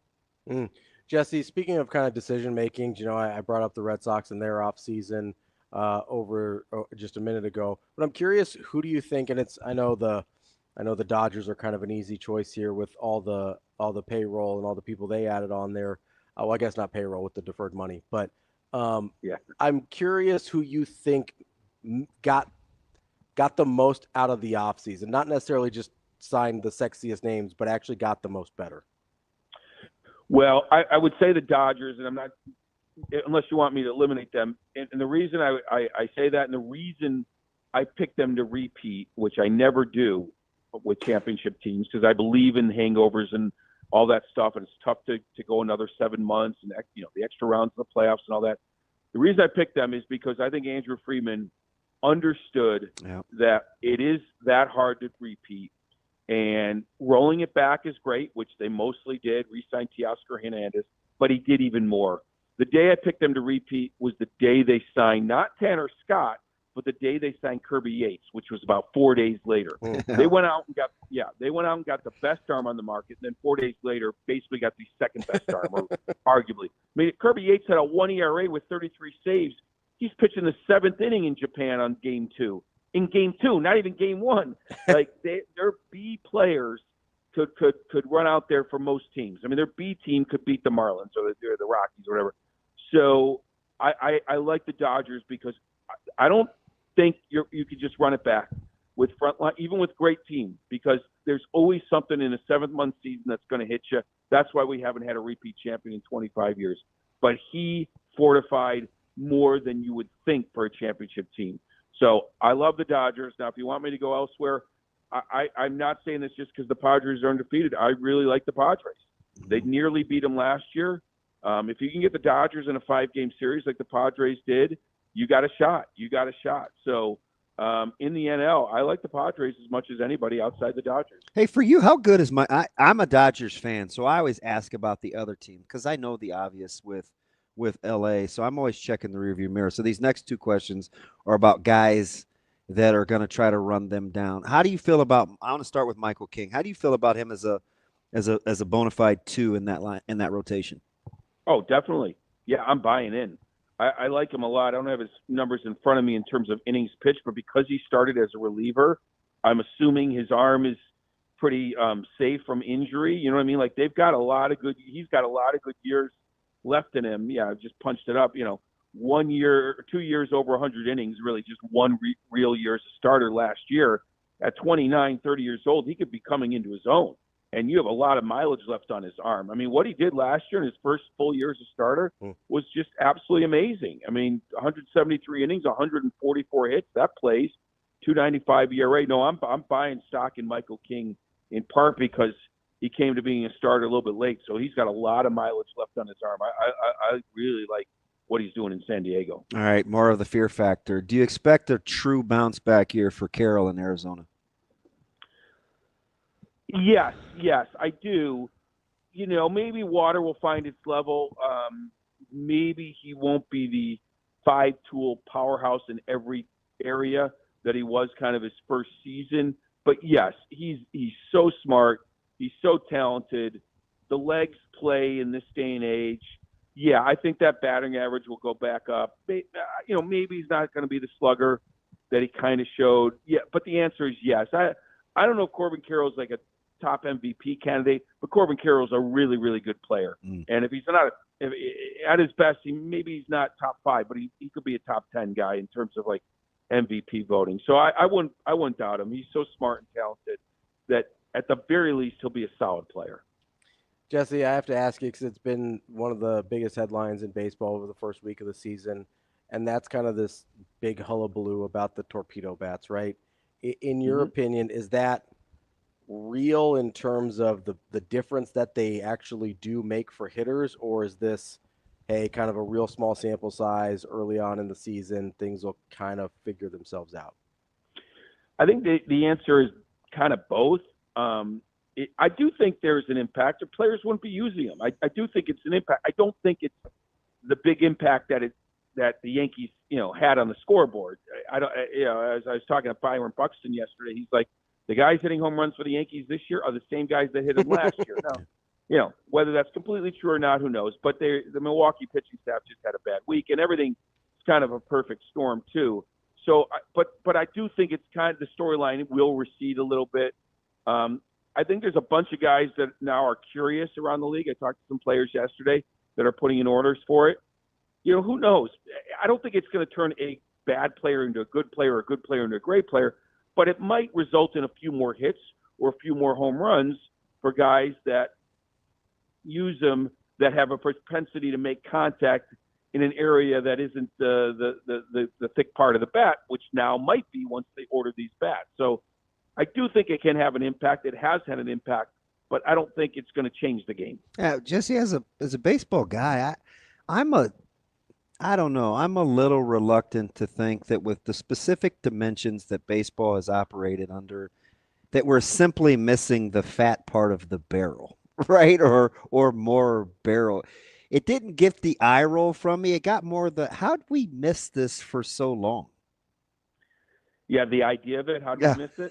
Yeah, I agree. It makes complete sense. I guess most of us probably just assume you can't change the bat the way they are, but you can, the way they have, but you can. I mean, the league has spoken up about this. So I don't disagree that I even as a reporter sort of missed the bat conversation. There's so many advancements in pitching. Why weren't we thinking of hitting? Now, I will tell you, during the spring, I asked some executives, because there's always something new technology-wise, I asked some executives what's next in baseball, and several of them are on teams that are using torpedo bats, and they didn't mention torpedo bats. And then I came back to them the last few days. They asked why not, and they said, well, we wanted to keep it to ourselves. So I don't know if teams were thinking they'd get away with it, and then Michael Kay, the Yankees announcer, just let the cat out of the bag. But eventually, I think we were going to notice them. The one thing is, I mean, you really probably wouldn't notice it unless you're told, right? Right. You'd have to, once you're told, oh, yeah, that looks different. But without being told, I'm not sure that you would notice it. So, but you're right. I am surprised that we haven't thought more about the bat. But I guess I just always thought the bat is the bat. You really can't change it that much. Who's the best team in the AL West? Well, not the Angels, even though they're off to a 4-1. I mean, look, I look at their number one, and I'm like, there's no way he can be your frontline starter. I get it. I get it. Yeah, I'm not an Angels fan. I do think the A's are going to be better than anyone. Maybe there's a lot of people actually a little bit on the A's bandwagon. Anyway, I think it's the Rangers. I really like Bruce Bochy and Chris Young, and what I like is what I kind of said earlier. They really were upset with their team last year. They won the World Series 2 years ago, and they weren't going to just rest on their laurels. Some of their young players did. They made some changes. They really put a sense of urgency into that club. Made some shrewd pickups like Jake Berger. I think the Rangers at the end of the day are going to be the best. I'm not sure if Houston's in a little bit of a transition with Tucker and Bregman gone. They'll probably find their usual level. But I think the Rangers are the best team in that division. Houston, Seattle, will battle behind them a little bit. A's will be better, and the Angels will bring up the rear. But I do think the Rangers are the best team in that division. What do you expect to get from DeGrom? Not often you'll see him behind a frontline guy like Eovaldi on a staff. What do you think you get from DeGrom? Well, it does sound like, he has come to terms with his situation, his injury history. Like I said, I think the hierarchy there is really smart. I would imagine they're going to get a bunch of starts out of him, is hopefully a full season of them. But I bet his innings are going to be a little bit down. Like, I don't think they're just going to let him have all the runway he wants like maybe he used to have. So could he be a 5 dive tie pitcher, 6? Yeah, I think I could see that. So if he makes 25 starts, that's a victory in itself. But maybe he's a 150, 160 inning guy. That's kind of what I'm thinking. But I don't see why he couldn't be the usual Jacob deGrom, as long as he's not trying to throw every pitch 100 miles an hour. It sounds like he's sort of come to terms with that. So I think they're going to be very careful, limit his innings, and see how the summer goes. Obviously, it could be different later on, but I think they're going to be very careful with him early on, and I don't see why he can't be as effective as ever as long as he's not trying to throw it through the backstop. Jesse, it seems like we've been waiting for a couple of years now on Seattle to sort of figure things out and get good and be a contender in that division. Is this the year, or is that do you just not see that being in the cards for this team? Well, I do talk to a lot of people that are big fans of Dan Wilson. So maybe things, kind of petered out with Scott Service there at the end. Wilson could be a difference maker. I still see the same problems, though. Great pitching at home, not enough hitting anywhere.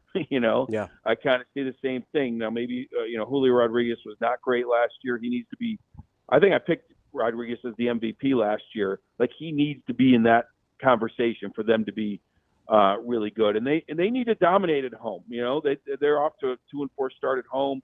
They need to dominate at home with that pitching staff and get just enough hitting there, and then do whatever you can on the road, be 500 on the road. But if that ballpark's going to play that big and all that stuff, then you need to dominate. You need to let other hitters come in there and be mentally all messed up because of it. But until I see something different, they feel like the same team. Can pitch, can't hit enough, and they'll be okay, pretty good. But maybe Dan Wilson will be the difference maker. Let's see how that plays out. I'm a big roster construction. I like acquisitions. I like deadlines. And I'm one of these nerds, Jesse, that likes to fast forward. I was joking with our listeners the other day. I kind of always look at potential guys that could be available at the deadline for teams to get better.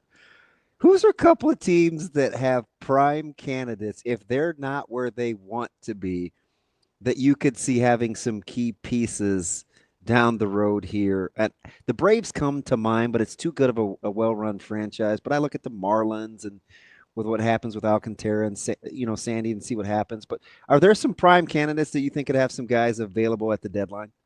Oh, absolutely. I'll give you one team. I'm actually writing about them for ESPN.com. The St. Louis Cardinals would be at the top. Oh, I think they're going to be good, though.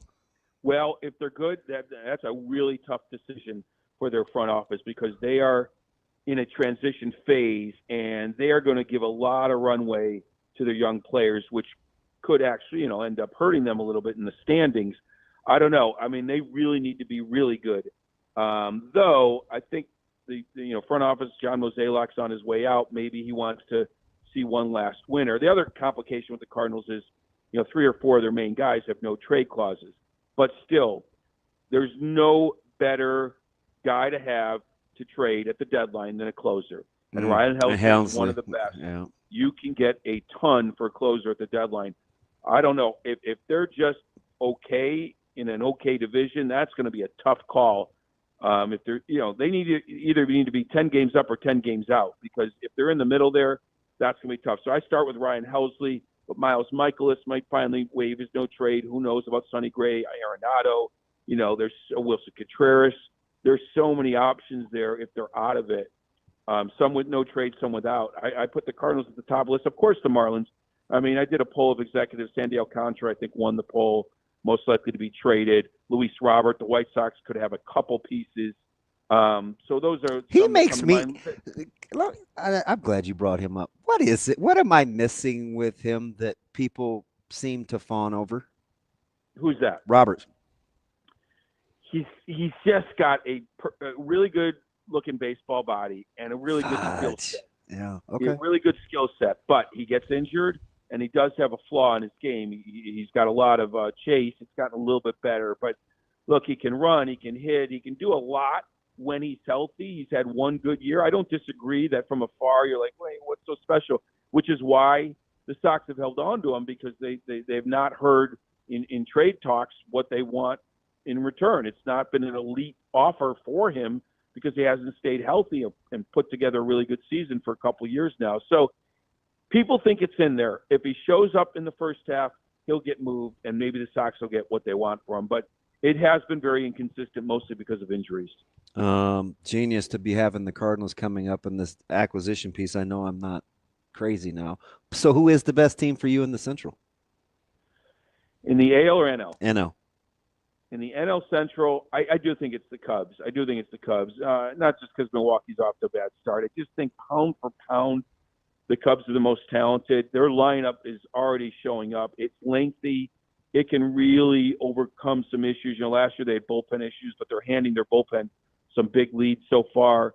3 guys have made a big difference, starting with Kyle Tucker, obviously the first star on the Cubs in a while. Pete Armstrong, their center fielder, is a real talent, can be a difference maker because of his legs. And then they have a catching duo, especially their starter, Miguel Amaya, really has come into our. They have a 1 through 9 that can do more damage than anybody else in the division. There's some other question marks on the team, but the division's not great. I do think the Reds will be there. Milwaukee's still going to be there as well. It's a tough call, but I do think the Cubs will come out on top. Council's second year should be much better than his first, and just knowing the team and the ballpark played really big last year. Maybe it plays small this year, but I think he understands his roster better. There's more speed. Milwaukee's still really good. The Reds are going to be better with Francona, but I'd say pound for pound, the Cubs are the best team in the division, at least on paper. Always spectacular. Anytime we get a chance to get you, Jesse, we appreciate it. Best in the business. You got it, guys. Anytime. Be well. That's Jesse Rogers, ESPN. We appreciate his time, as always. He's sensational. Just the Rolodex is endless there. And you can go, like, who else is wondering about – I was afraid to ask. Yeah? Yeah, because when I told you the other day, I rolled like – Oh, about Gunnar? No, off trade deadline acquisitions. Yeah, because we're a week into the season, so I was like, well. This is going to sound horrible, but I'm honest. It's because I always – it's a foregone conclusion that the Dodgers are going to be in the hunt. Yeah. I want to see what's available. Sure, yeah. See what you might have to choose from. I look at to shore up some places. Yeah, and I did the rundown of all the teams in the AL, and I'm like, there's no great team in the AL. So then I look and see what they can get. Yeah. Alcantara's the guy, though. Yeah. Yes. Because you look at him 3 years ago, and you're like, this guy's an ace. Yeah. But I keep waiting on that staff in Florida, like, actually to help do him win, something. Help him win it all? Yeah. Yeah. I should have asked him about the AL, too, because the Marlins, I don't think it's happening. You got the Guardians and the Royals, and I don't the Twins. Yeah, the Twins are off to a slow start. I don't know who's going to come away there. I don't know. I kind of like Kansas City, but I hate going against the Guardians, especially after how they just opened with them. But again, it's early. Underwhelming, to say the least, in the AL Central. Maybe not, though. What wins it, 84, 85? That's pretty underwhelming.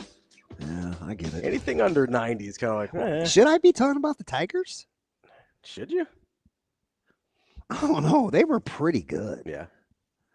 But they came from off the grid. Yeah, it's hard to believe in some of the off-the-radar teams. I know you don't love it at the top, but it may be the most competitive. Oh, for sure. It's going to be hyper competitive, but I don't think there's a great team in that division. I don't. But you don't think there's a great team in the entire league? No, but I do worry if the Yankees go out and get a frontline starter. So that's going to be interesting. Like if they're in play for Sandy. I don't trust Devin Williams. No. I mean, that's a tough ballpark for him to pitch in. Yeah. Do you try? I mean, but the Yankees don't have anybody. And he never has easy outings. Like as a closer. Yeah.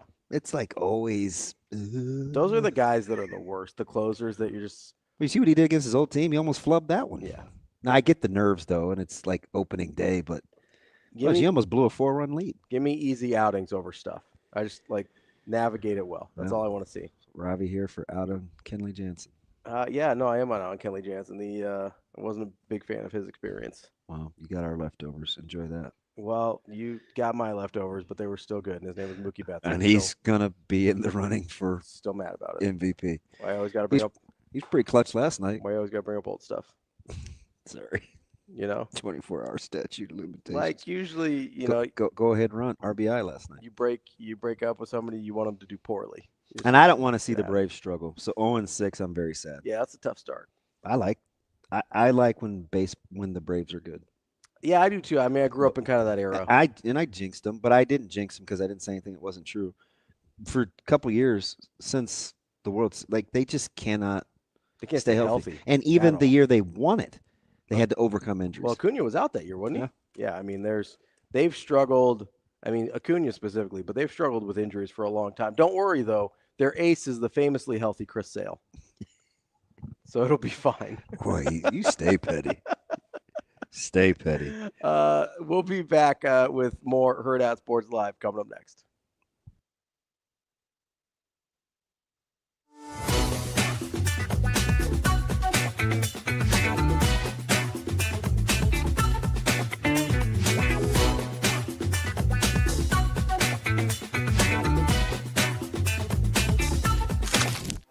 Aspirations can drive us. Sometimes a simple gesture is what fuels the pursuit of a dream. When it's time to make your dream a reality, we are here to help.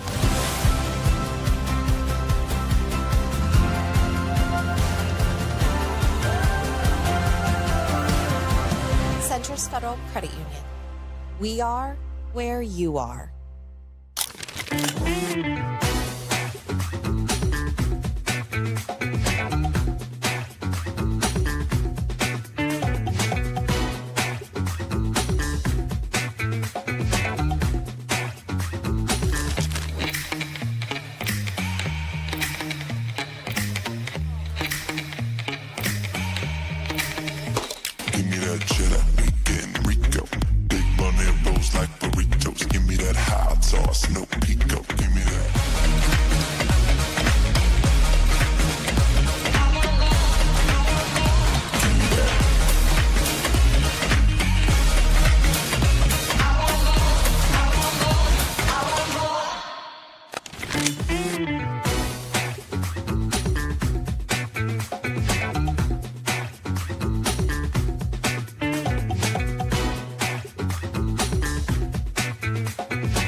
The main three things are just obviously grading and demanding great effort out of the guys. You know, we want to be a culture where the effort is a premium, how hard we play, how physical we play, how fast we play. So effort is something every day we're making sure that we're demanding and rewarding. Then obviously execution of our schemes, you know, whatever we're putting in, the execution's got to be elite from a fundamental standpoint, from an assignment standpoint. You know, so that's a huge piece. You know, we've got some different things going in here and there. So execution's elite, and then obviously the biggest thing is at the end of the day when you're playing football on defense is the finishing moments. You know, the times you have an opportunity to make a play, make the tackle, win the coverage rep, win your pass rush rep, take the ball away. So, you know, those three things are honestly what we're hammering every single day as we're trying to build this thing one day at a time.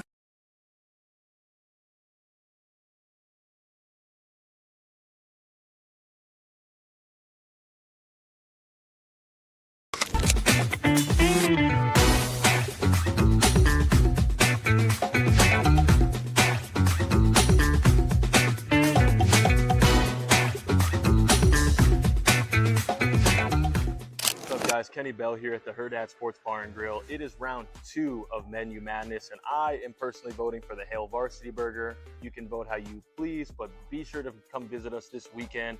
Enjoy some great food, some great basketball, and be sure to cast your vote for round 2 of Menu Madness. Crosstown rival win for you, Katherine Johnson. Can you just talk about how you started the game off so well with your 2-run home run and why that was so crucial to set the tone? Honestly, I just went up there and knew that I needed to swing the bat hard, and I really just wanted to start the team off right, and it just happened to go over, and I was really excited and just got to keep swinging. Can you talk about Medea and how she ended that game for you guys and how important that was? Oh, that's so important. She pitched amazing in the beginning, and then Lexi came in and did amazing, and her coming out and finishing it was awesome. 15 local kids between Creighton and Omaha. How special is that to see the talent that comes from this state? It's really special because there's a lot of girls on the Creighton that I grew up playing with, playing against, and it was just awesome to see everyone again. Into the depths of conference play now, what's the most important thing for this team to continue doing? I think the most important thing is just keep stringing hits together and keep hitting the ball together harder and, you know, just scoring runs. And our pitching's doing amazing, and if we have their backs, we're going to.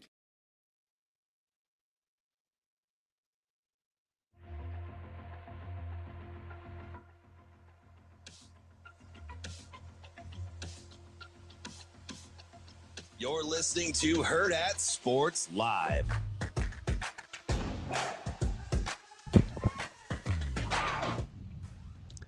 Welcome back, Hurrdat Sports Live. That's DB. I'm Ravi Lulla here at Hurrdat Sports Bar and Grill, where they've got more April specials. They got the Southwest Melt, they got the Portobello and Swiss, and they've got a rainwater cocktail. Come to Hurrdat Sports Bar and Grill. Check it out. Come hungry, leave happy. Yeah, and I asked because I almost got it to go yesterday, but I did not because of the baseball game getting moved.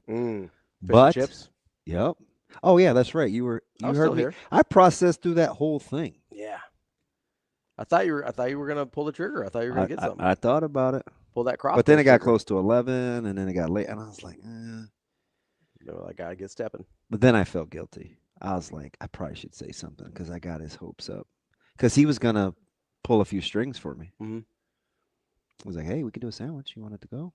Yeah. He's cool though. I love that dude. Yeah, he's cool. So he like from day one. Yeah. And he got me. Like he didn't. So if I came in and there was like more than a couple people, he would, he didn't find it weird that I would just sit in the corner. He was a good dude. And we talked a ton. Looking out for you. Yeah. I like him. Very, what's the word? He's measured. Oh, yeah. He's pretty chill. And he gave me a good Indian recommendation. Oh, yeah. We got to go check that out. Ooh. Go back and revisit the website. I perused last night or night before I couldn't sleep. Yeah. Incredible. Yeah. We got to go check it out. And you turned me on to paneer. I had no idea paneer was cheese. Oh, yeah. Paneer's great. Yeah. I get the same 4 things every time I eat Indian. Yeah. Paneer's my go-to. Yeah, I'd say 4. That's a pretty good rotation, though. Oh, 100%. Yeah. So you go what? Are you a same thing guy at restaurants? Oh, 100. Yeah, absolutely. Are you? Yeah. Oh no, mix it up. Well, so even at the fancy place you like downtown, because he's always got to do different menu. No, I let him do whatever he wants. Okay. So like, there's certain places where I trust them to just whatever they are doing, I'm cool with, and which is a lot for me because I'm kind of picky about certain things, especially food wise. Like I don't really like mushrooms that much. I don't really like certain vegetables and the way they're cooked. But whatever they bring me, I'm cool. Like we'll do a tasting menu or something. I'm in. I'm good. Because I don't have allergies, right? So like, I don't have to worry about certain things. It's just all preference. I think the only thing I'm allergic to is non-competitors and penicillin. I was gonna say BS. Man, yeah. You know what I'm allergic to? BS doesn't stand for what you think it is. It's people that need babysitters. That's the BS. Oh, yeah. I'm out on it. You know what? Is that why you get so mad at Shane? Do you know what I'm allergic to? Sometimes, yeah. Hey, I'm super low on. I went through because I had we have so many condiments. Yeah, did I send you the picture of the fridge? No, but you told me you had like 6 kinds of mustard. Yeah, they're all having to turn upside down, Ooh, which I'm just telling you, for my OCD, you don't like it. Stop doing that. I'm gonna turn it upside down. Oh, you got to get it closer to the top so it's easier to squeeze out. What do you turn upside down? Because people can't apparently just do the shake. Yeah. Shane, you'd be good at this. You just like that. And then it comes out. You don't have to put it in the fridge upside down. Because every time you open the fridge door, rattle, rattle, rattle. Yeah, it's fine. No, it's not. It's not. That drives me up. That feels like a you problem. That feels like maybe a hill we don't die on. Just give it the old shake, and it's fine. Especially like some of the stuff shake? we buy in bulk, like ranch or ketchup, because we have a 6-year-old who's an absolute hollow leg. That stuff doesn't go upside down. It's too big. Yeah. But yeah, mustard is slim pickings. You gotta get I did 2 corned beefs, and that took up a ton of the stone ground because it was a binder. And the Dijon doesn't stand a chance because it's my go-to. Yeah. Oh yeah. Yellow mustard's fine. It's not the best. I use it as a binder. It's okay, but it's not. It's not a go-to condiment by any means. Yeah. I'm never thinking like, oh, you know what this needs? Yellow mustard. He said I'm an upside down guy. Yeah. So far we couldn't live together. Oh, 100% we could. Which is fine. We kill each other. Like maybe a couple days if like one of us just like needed a place to crash, like things were a little rough, but ain't no long term. No, long term I think we would struggle to live together. I do. There's nothing worse. You open the fridge and hear clunk, clunk, clunk, clunk, clunk, clunk. Because I also struggle with people being like up the wall about things I don't understand. So what are you saying? So I mean, like the rattling would never occur to me as being something that would be bothersome. So if you didn't express that explicitly like you just did, and you just kept turning the mustards back upside down or right side up, yeah, I'd be like, what the hell, man? I'm just trying to get the last bit of mustard. Like if I didn't know it was the rattle that bothered you. No, you really just went to the HE double hockey sticks on me? I would, yeah. That's normal. I would get super frustrated if you do. Like you have to spell it out for me. If it's a weird thing that bothers you or a thing that I don't understand, I need you to spell it out for me. Otherwise, it's gonna make me mad. All right. But once you spell it out, I'm cool. If it's like, hey. So Ravi out on mustard. So if you guys lived together, then you guys were like, you color. You needed time apart, but then you worked together. Where the hell would you go? We'd have separate corners of the house. Like he could stay in the basement and watch, his bad Russian TV, and then who sang that song called Ebony and Ivory? No, idiot. Was it Separate Lives? Oh, that's you and Shane. My bad. Separate Ways Journey? No, but that's a good one. That's a Separate good song. Lives, I think, was the movie where Oh Boy was the ballet dancer. I haven't seen a lot of Phil Collins sings it. Yeah. Phil Collins and Marilyn Martin. Yep, there's a woman. That's a good song. It's apparently the theme from White Knights. Yep, that's the Gregory Hines. My dad almost named my middle name is because of that dude. Who? Gregory Hines. Is that the tap dancer? Whatever. No, is it?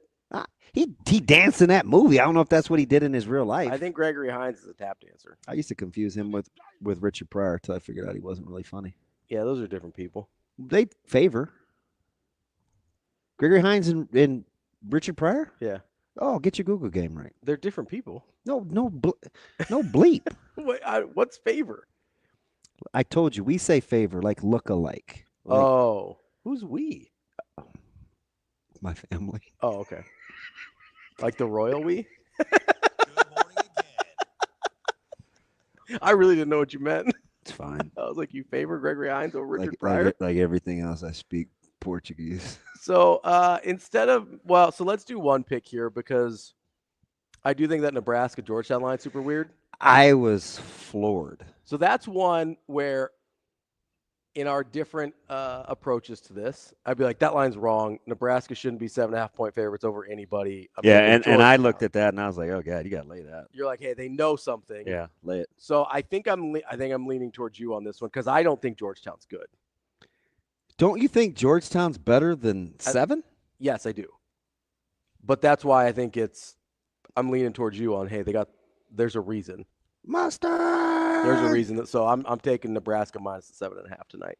And it's up. It's 8.5 now. Is it? Yeah. I just refreshed this. Well, refresh it again. I keep telling you, don't use ESPN. They rot. That's up to 8.5 now. My word. Goodness gracious. What time is Butler and Boise? And Boise is at 6 p.m. So there's no early hoops today. So thank the Lord there's early baseball. Oh, always early baseball. No, it's not. I don't know what they're doing with the schedule, but there's afternoon baseball again today. Is there? Yeah. How's your app working? It's working now. Yeah, it's still not super user friendly. It's not, but it's not. You need to let me just be able to back out and go back without having to go back to the main. I agree. Right? I don't love the app. I'm thinking about. I haven't tried to use it on my computer yet, but I'm wondering if the experience is better. Because that's how I used to watch MLB TV. Was just on my laptop. Yeah. So I went to the radio broadcast for baseball yesterday, just for a multitude of reasons. That's what I did too.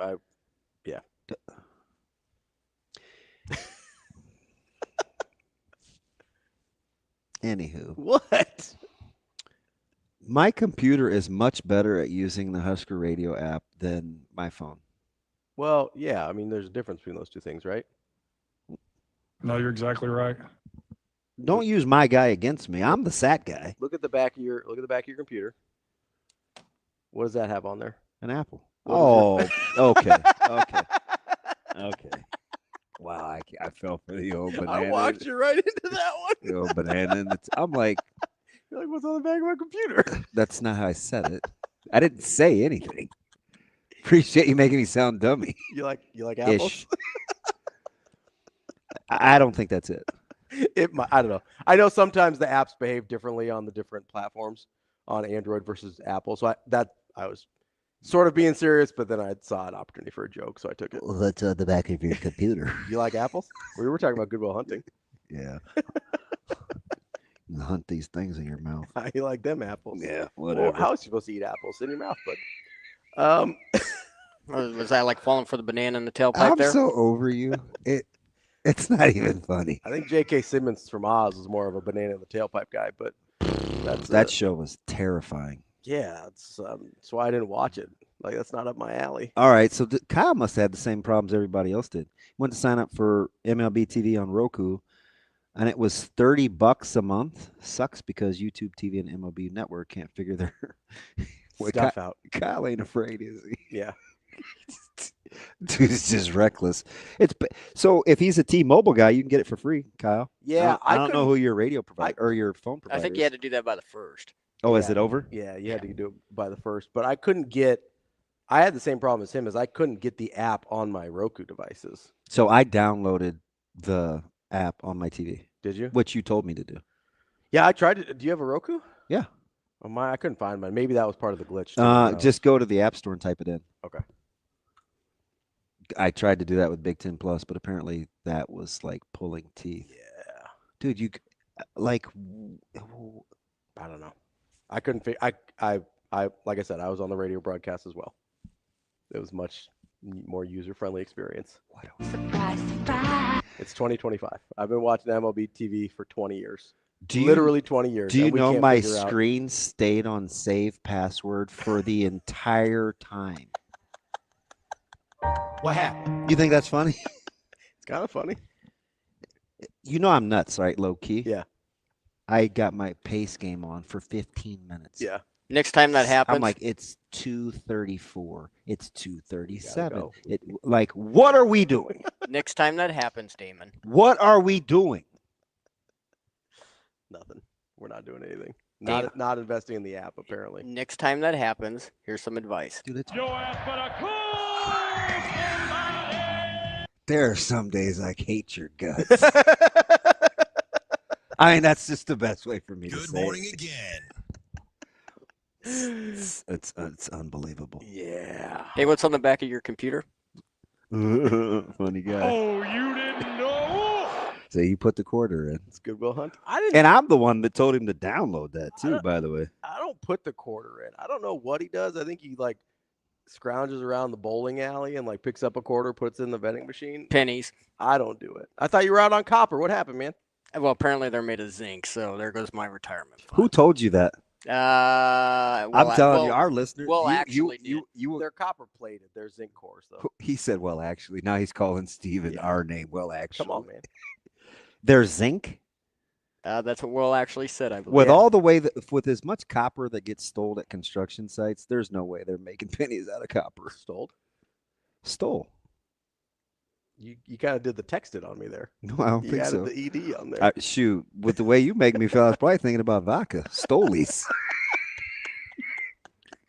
It's probably what I was thinking about. Stolakanaya. Strike me more as a Which, by the way, is extremely overrated. Strike me more as a Barton's guy. Wow, really? McCormick's? Maybe not since I was 21, I mean. Come on, man. 21. 21. 21, maybe 22. You know, wait next year. Just make sure. Yeah, Barton's. Savage. Shane, let's take a break. I think I'm going to find you some picks. See if I can make you any money. Well, if you don't have any picks. Who goes TK. TK's a well-actually guy, too. He's just much younger. Pennies have been at least 98% zinc since the 90s. You weren't even born in the 90s, TK. Yeah, they're just like copper plated. It's like bad I jewelry. don't need you to affirm anything. I need you to relax. I've had enough of your snarks in 701. Like your guy, Aaron Rodgers, RELAX, relax. He's my guy? He is now. Me. Although apparently Joe Milton's on the market. You could trade for him. No? You want Joe Milton? I'm trying to help. I'm trying to find quarterback solutions for you. Because I don't think Jackson Dart's going to be there at 21. So encouraging. I'm trying to be helpful. You're a joy. I'm a problem solver. You know you're a problem. It's Hurrdat Sports Live. More coming up next.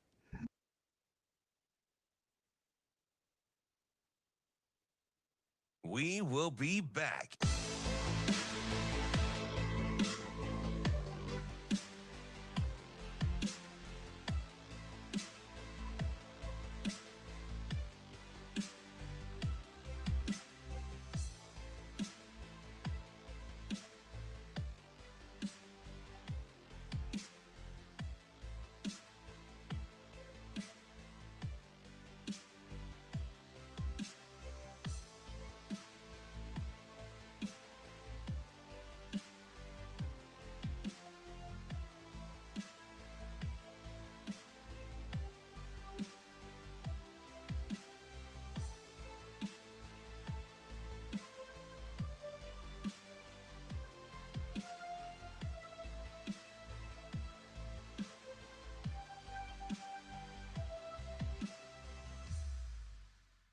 We will be back.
You're listening to Hurrdat Sports Live.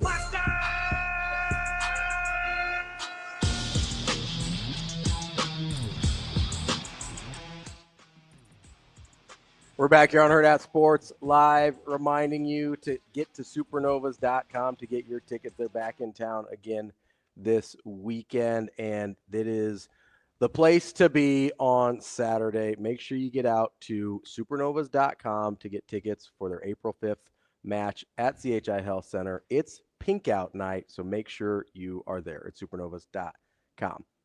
Found a new mustard, maybe.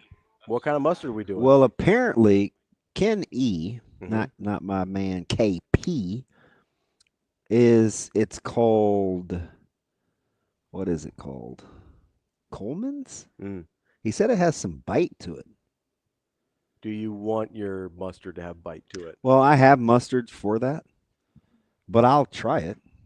Give it a go? Yeah, I think yellow mustard is grossly overrated. Yeah, I don't know anybody's go-to out except for maybe on like a hot dog that their go-to is yellow mustard. I mean, there's a lot of people that maybe people use it for a binder because it's cheap. Maybe. Or maybe they don't know the difference. But the last couple of years, I think mayo has become the flavor of the day for binder. I'm not a mayo guy. I mean, we have two.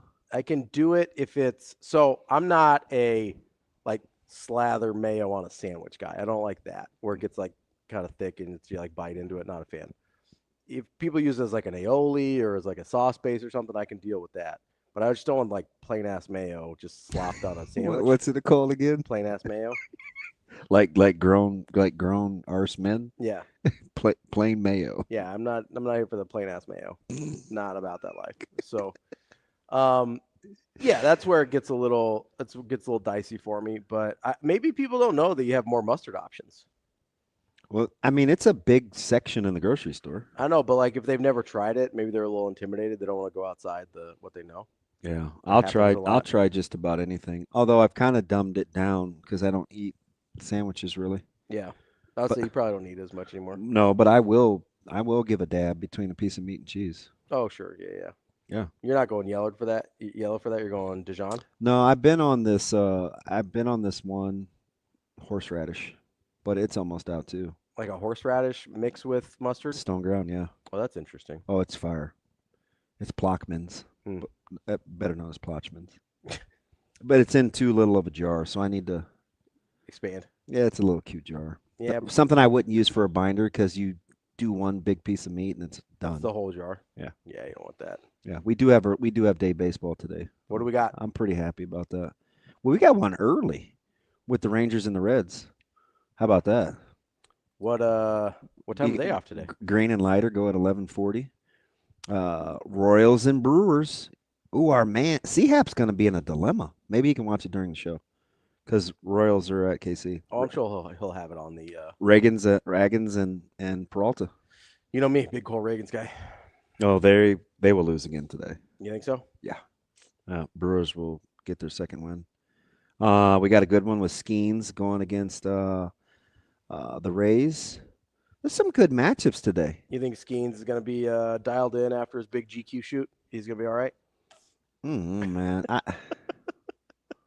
There's something I want to say, but no. There's things for when you have things that are like going on with your body. Mm-hmm. It's like 2025, and those things shouldn't be an issue, especially if you're rich. Just get it some things cleaned up. Just get it cleaned up. Yeah. Who else? Nothing good. Twins and Red Sox or White Sox. You got Lopez who needs to bounce back. Nats and Blue Jays. It's a ton of day. Most of the slate is daytime. Yeah, you got a big slate of daytime. Yeah, there's nothing really going on at night except you got Gallen and Rodon, which will be a good one with D-backs and Yankees, and then Elder and Snell go tonight. Dodgers minus 245 over the Braves. Do you ever think you'd see a day? Dude, that's rough. Oof. You got Scooble going today. Yeah, Dodgers got Tariq in his opener. Hopefully, yeah, he got touched up a bit. And that's a great matchup because he's got Castillo. Yeah, that's a good one. Over at T-Mobile Park in Seattle. Yeah, the only thing I care that's going on it's always going to be safe for me. Yeah, I get it. Are they're playing at T-Mobile in Nebraska, right? Or Georgetown, right? What venue are they playing? Tonight? Yeah. No, they're MGM. They're in. Is it the Grand? Yeah. Oh, that's right. I've seen all the goddamn promos. Yeah. I think they're hosting everything. How about in game them just doing like stadium poolside advertisements? Yeah, I'm like, oh man, this Vegas market is paying for this thing. They got to get that NIL money up somehow. Well, that thing looks sweet though. It does. I don't know if I'd sit out there with all those people. You certainly would not. Yeah, I don't think so. You don't like people that much. It's just too busy and it's loud. Yeah. I kind of get you. I give you a hard time for it, but I don't like being places that are super busy either. You kind of give me a hard time? Yeah, just a little bit. Yeah. Not for that in particular that often, because I get it. You got to parse through what you give me a hard time for. Yeah, that's cute. There's other stuff that I certainly that I've earned more. Yeah, I think you've got a little bit of a that's cute. Lesser leg to stand on that one. Yeah. Take the Brewers today. You like the Brewers? There's your winner. Any other winners? Nope, that's it. All right. I like to keep it safe. I'm not going to lock it, but I do like Nebraska minus the 7.5. I like it too. Because that line's too goofy. Not as much as I like Boise. Mine's 8.5 now, I guess. Yeah, it's creeping. Yeah, I don't know. I'm always willing to bet against Georgetown though. It just didn't seem right. No, I thought that would be 3.5 maybe. Yeah, I thought 4. You know, I'm always willing to bet on Georgetown sucking though. Like that's always the thing that I trust. So I didn't get I didn't really laugh like everybody else did. I didn't get the Stevie Wonder and Ray Charles playing hoops from Coach Cooley. Because if you weren't going to play any defense and you were going to score, yeah, you want somebody would have to be able to see. Now, allegedly, Stevie Wonder can really see. Maybe that's what he meant. Stevie Wonder was on offense. Ray Charles is on defense. Stevie Wonder's pretending to be blind. Now, maybe if he would have thought it was like Stevie Wonder versus Jordan, maybe. But Stevie Wonder versus Ray would not be entertaining. And they certainly wouldn't be scoring. Would they? What's that story about a blind squirrel? I don't know. Something about a nut. Does he get one? I do think. Yeah, I don't know. Maybe it's theirs. I never got that because of they still can smell. Like, don't nuts smell? Yeah, I think so. Well, then you can be blind and still find it. Maybe that's what he meant with Stevie Wonder. Just sniff out the hoop. Why are you trying to give Cooley some grace? I don't know. I don't even like Ravi here for Ed Cooley. I don't even like Ed Cooley that much. Me neither. I'm getting backed into this Mick Cronin corner again. Apparently, I'm a big Mick Cronin fan. You earned that. Well, I don't know about all that. That's DB. I'm Ravi Lulla. We'll be back tomorrow. Hurrdat Sports Live. See you. Have a good day. Love you.